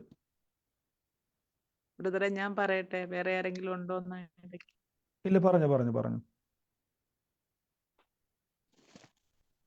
ഇന്ന് എനിക്കൊരു സാമ്പത്തിക പ്രശ്നം ഉണ്ടായിരുന്നു ബ്രദറെ. എനിക്കൊരു ഓർണമെന്റ്സ് പണയം എടുക്കാൻ പോകണമായിരുന്നു. ഇന്നലെ ഞാൻ ചെന്നെല്ലാം കൂട്ടിച്ച്, അപ്പോൾ ആ കക്ഷികൾ വേറൊരാളുടെ ആഭരണമായിരുന്നു. അവര് വഴക്കും പറയുകയൊക്കെ ചെയ്ത് ഞാൻ പിന്നെ ഇന്നലെ ചെന്നെല്ലാം കൂട്ടിച്ച് അവരും കുറച്ച് പൈസ കൊണ്ടുവന്ന് അതെല്ലാം കൂടെ കൊടുത്തു കഴിഞ്ഞിടൊക്കെ അദ്ദേഹം തരത്തില്ല. മുതലിനെക്കാട്ടി കൂടുതൽ പലിശയായി. അത് വല്ലവരുടെയും വകയായോണ്ട് അത് എടുത്ത് നമ്മൾ കൊടുക്കുകയും വേണമായിരുന്നു. ഇന്ന് എന്നിട്ട് കുറച്ച് സാമ്പത്തികം കൂടെ വേണമായിരുന്നു അതിനകത്ത് ആവാൻ. ഇന്നലെ എന്നിട്ട് തന്നില്ല. ഇന്നൊന്നും ഞാൻ ചെയ്തില്ല. രാത്രിയിൽ ഇരുന്ന് പ്രാർത്ഥിച്ച് ഇന്ന് ആരെ ആശ്രയിക്കാൻ പോയില്ല. എൻ്റെ കർത്താവിൻ്റെ കൈ കൊടുത്തിട്ട് ഞാൻ പറഞ്ഞു, എൻ്റെ കർത്താവ് മതിയാവനാണ് ഇത്ര രൂപ എനിക്ക് തരാനായിട്ട്. എൻ്റെ ദൈവമോ, എനിക്ക് ആവശ്യമായ ഇത്ര രൂപ എനിക്ക് തരണം, അവിടെ എനിക്ക് അത്ഭുതം പ്രവർത്തിക്കണമെന്ന് വചനം പറഞ്ഞുകൊണ്ട് രാവിലെ 10:30 ചെന്നു. അവിടെ ചെന്ന് കഴിഞ്ഞിട്ട് ഞാൻ പറഞ്ഞു, എൻ്റെ കയ്യിൽ ഇത്രയും രൂപ കുറവുണ്ട്, എനിക്കിനി തരാൻ ഇപ്പോൾ ഒക്കുന്നില്ല. ഒരു 3-ാം തീയതി കഴിഞ്ഞിട്ട് ഞാൻ തരാം, എനിക്ക് ആ ഓർണമെന്റ്സ് തരണമെന്ന് പറഞ്ഞ് കർത്താവ് അത്ഭുതം പ്രവർത്തിച്ച് അന്നേരം എടുത്ത് തന്ന് അങ്ങനെ ഞാൻ അതൊന്ന് തിരിച്ചു കൊണ്ട് കൊടുത്തു. കർത്താവിന്റെ നാമത്തിൽ എനിക്ക് ഇന്നൊരു അത്ഭുതം ഉണ്ടായി. ആമേൻ. തീർച്ചയായിട്ടും നമ്മൾക്കറിയാം സാമ്പത്തികമായിട്ട് ഒത്തിരി ഞെരുക്കത്തിലൂടെ വേറെ വാക്ക് കേൾക്കുമ്പോൾ ചിലപ്പോൾ വലിയ എക്സൈറ്റ്മെൻറ്റ് തോന്നത്തില്ലെങ്കിലും സൗകര്യം കടന്നു പോകുന്ന ഫിനാൻഷ്യൽ സ്ട്രഗിൾ ഉണ്ട്. പക്ഷേ ദൈവം അതിൽ നിന്നൊക്കെയും ഒരു ഫേവറിലൂടെ നടത്തുന്നൊരു സമയമാണ്. എന്തിനാണ് നടത്തുന്നത് വെച്ച് കഴിഞ്ഞാൽ ഇന്ന് മേടിക്കുന്ന ഒരവസ്ഥയാണ്, പക്ഷേ നാളെ വാരി വിതറി കൊടുക്കുന്ന ഒരു അവസ്ഥയിലേക്ക് ദൈവം വളർത്തും, ഇത് തുറന്നു വരും. അനുഗ്രഹിക്കുന്നു യേശുവിൻ്റെ നാമത്തിൽ തന്നെ. ആമേൻ. ബ്രദറെ, പിന്നെ ആ വീടും സ്ഥലവും ഹലോ പറഞ്ഞു. ആ വീടും സ്ഥലവും വിൽക്കുന്ന കാര്യം പറഞ്ഞിട്ടുണ്ടായിരുന്നല്ലോ. അപ്പൊ ഞങ്ങളും വീടും അതെ. സ്ഥലവും വിൽക്കാൻ വേണ്ടി വെച്ചിട്ടുണ്ട്. അപ്പൊ കുറച്ച് നാളായി അതിനുവേണ്ടി ശ്രമിക്കുന്നു, പക്ഷെ ഒന്നും നടക്കുന്നില്ലായിരുന്നു. അപ്പൊ ഇന്ന് പകല് സംസാരിച്ചപ്പോ അമ്മ എന്നോട് പറയുമായിരുന്നു, ചിലപ്പോ ദൈവനിശ്ചയം അത് വിൽക്കണ്ട എന്നായിരിക്കും, അതുകൊണ്ടായിരിക്കും വിൽപ്പനയൊന്നും നടക്കാത്തത് എന്നൊക്കെ ഇങ്ങനെ അമ്മ സമാധാനിപ്പിക്കാൻ വേണ്ടി അമ്മ ഇന്ന് പറഞ്ഞിട്ടുണ്ടായിരുന്നു. പിന്നെ ഓൾറെഡി 2 സ്ഥലം കൊടുത്തു, പക്ഷെ എന്നിട്ടും ഞങ്ങളുടെ ആ ഒരു പ്രശ്നങ്ങൾക്ക് പരിഹാരം ആയിട്ടില്ല. എന്നിട്ടാണ് ഇപ്പൊ വീണ്ടും ഇത് വിൽക്കാൻ വേണ്ടി ഞങ്ങൾ വെച്ചിരിക്കുന്നത്. ഇത്തിരി കഷ്ടപ്പെട്ടെടുത്ത വീടാണ്. അപ്പൊ പോകുമ്പോ ഒരു വിഷമമുണ്ട് മനസ്സിൽ, പക്ഷെ സാഹചര്യം കൊണ്ട് ഞങ്ങൾക്ക് അത് വിൽക്കണം. പിന്നെ അത് മാത്രമല്ല, ബിജു എന്ന് പറഞ്ഞ ഒരാളുടെ സഹായം കിട്ടും എന്ന് പറഞ്ഞിട്ടുണ്ടായിരുന്നു. അതെന്റെ അമ്മയുടെ ചേച്ചിയുടെ മകനാണ് ബിജു. അപ്പം അറിയില്ല എന്താണെന്ന്. എന്തായാലും ഞാൻ ആ വാഗ്ദത്തം ഏറ്റെടുത്ത് പ്രാർത്ഥിക്കുവാണ്. ഏറ്റെടുത്ത സിസ്റ്റർ, തീർച്ചയായിട്ടും ഞാൻ എപ്പോഴും പറഞ്ഞൊരു കാര്യമുണ്ട്, നമ്മൾ ഏറ്റെടുത്തോണം. കർത്താവെ, എനിക്ക് ആ വിഷയത്തിൻ്റെ മേൽ യേശുവിലുള്ള അനുഗ്രഹത്തെ ഞാൻ കാണും എന്ന് പറയുക. നമ്മുടെ മുമ്പിലേക്ക് അത് തുറന്നു വരുവാൻ ഇടയായിത്തീരും. God bless you. അത് പറയുക, അത് പ്രാപിക്കുക, ദൈവം അത് ചെയ്യും. ആമേൻ.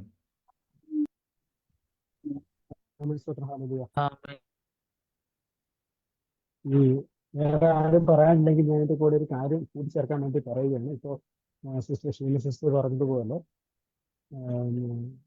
ഷീന സിസ്റ്ററുടെ അമ്മ പറഞ്ഞല്ലോ, ഇത്രയും കാലം വിൽക്കാൻ പറ്റിയില്ലെങ്കിൽ അതിന്റെ അർത്ഥം കർത്താവ് നമുക്ക് തരികയാണെന്ന്.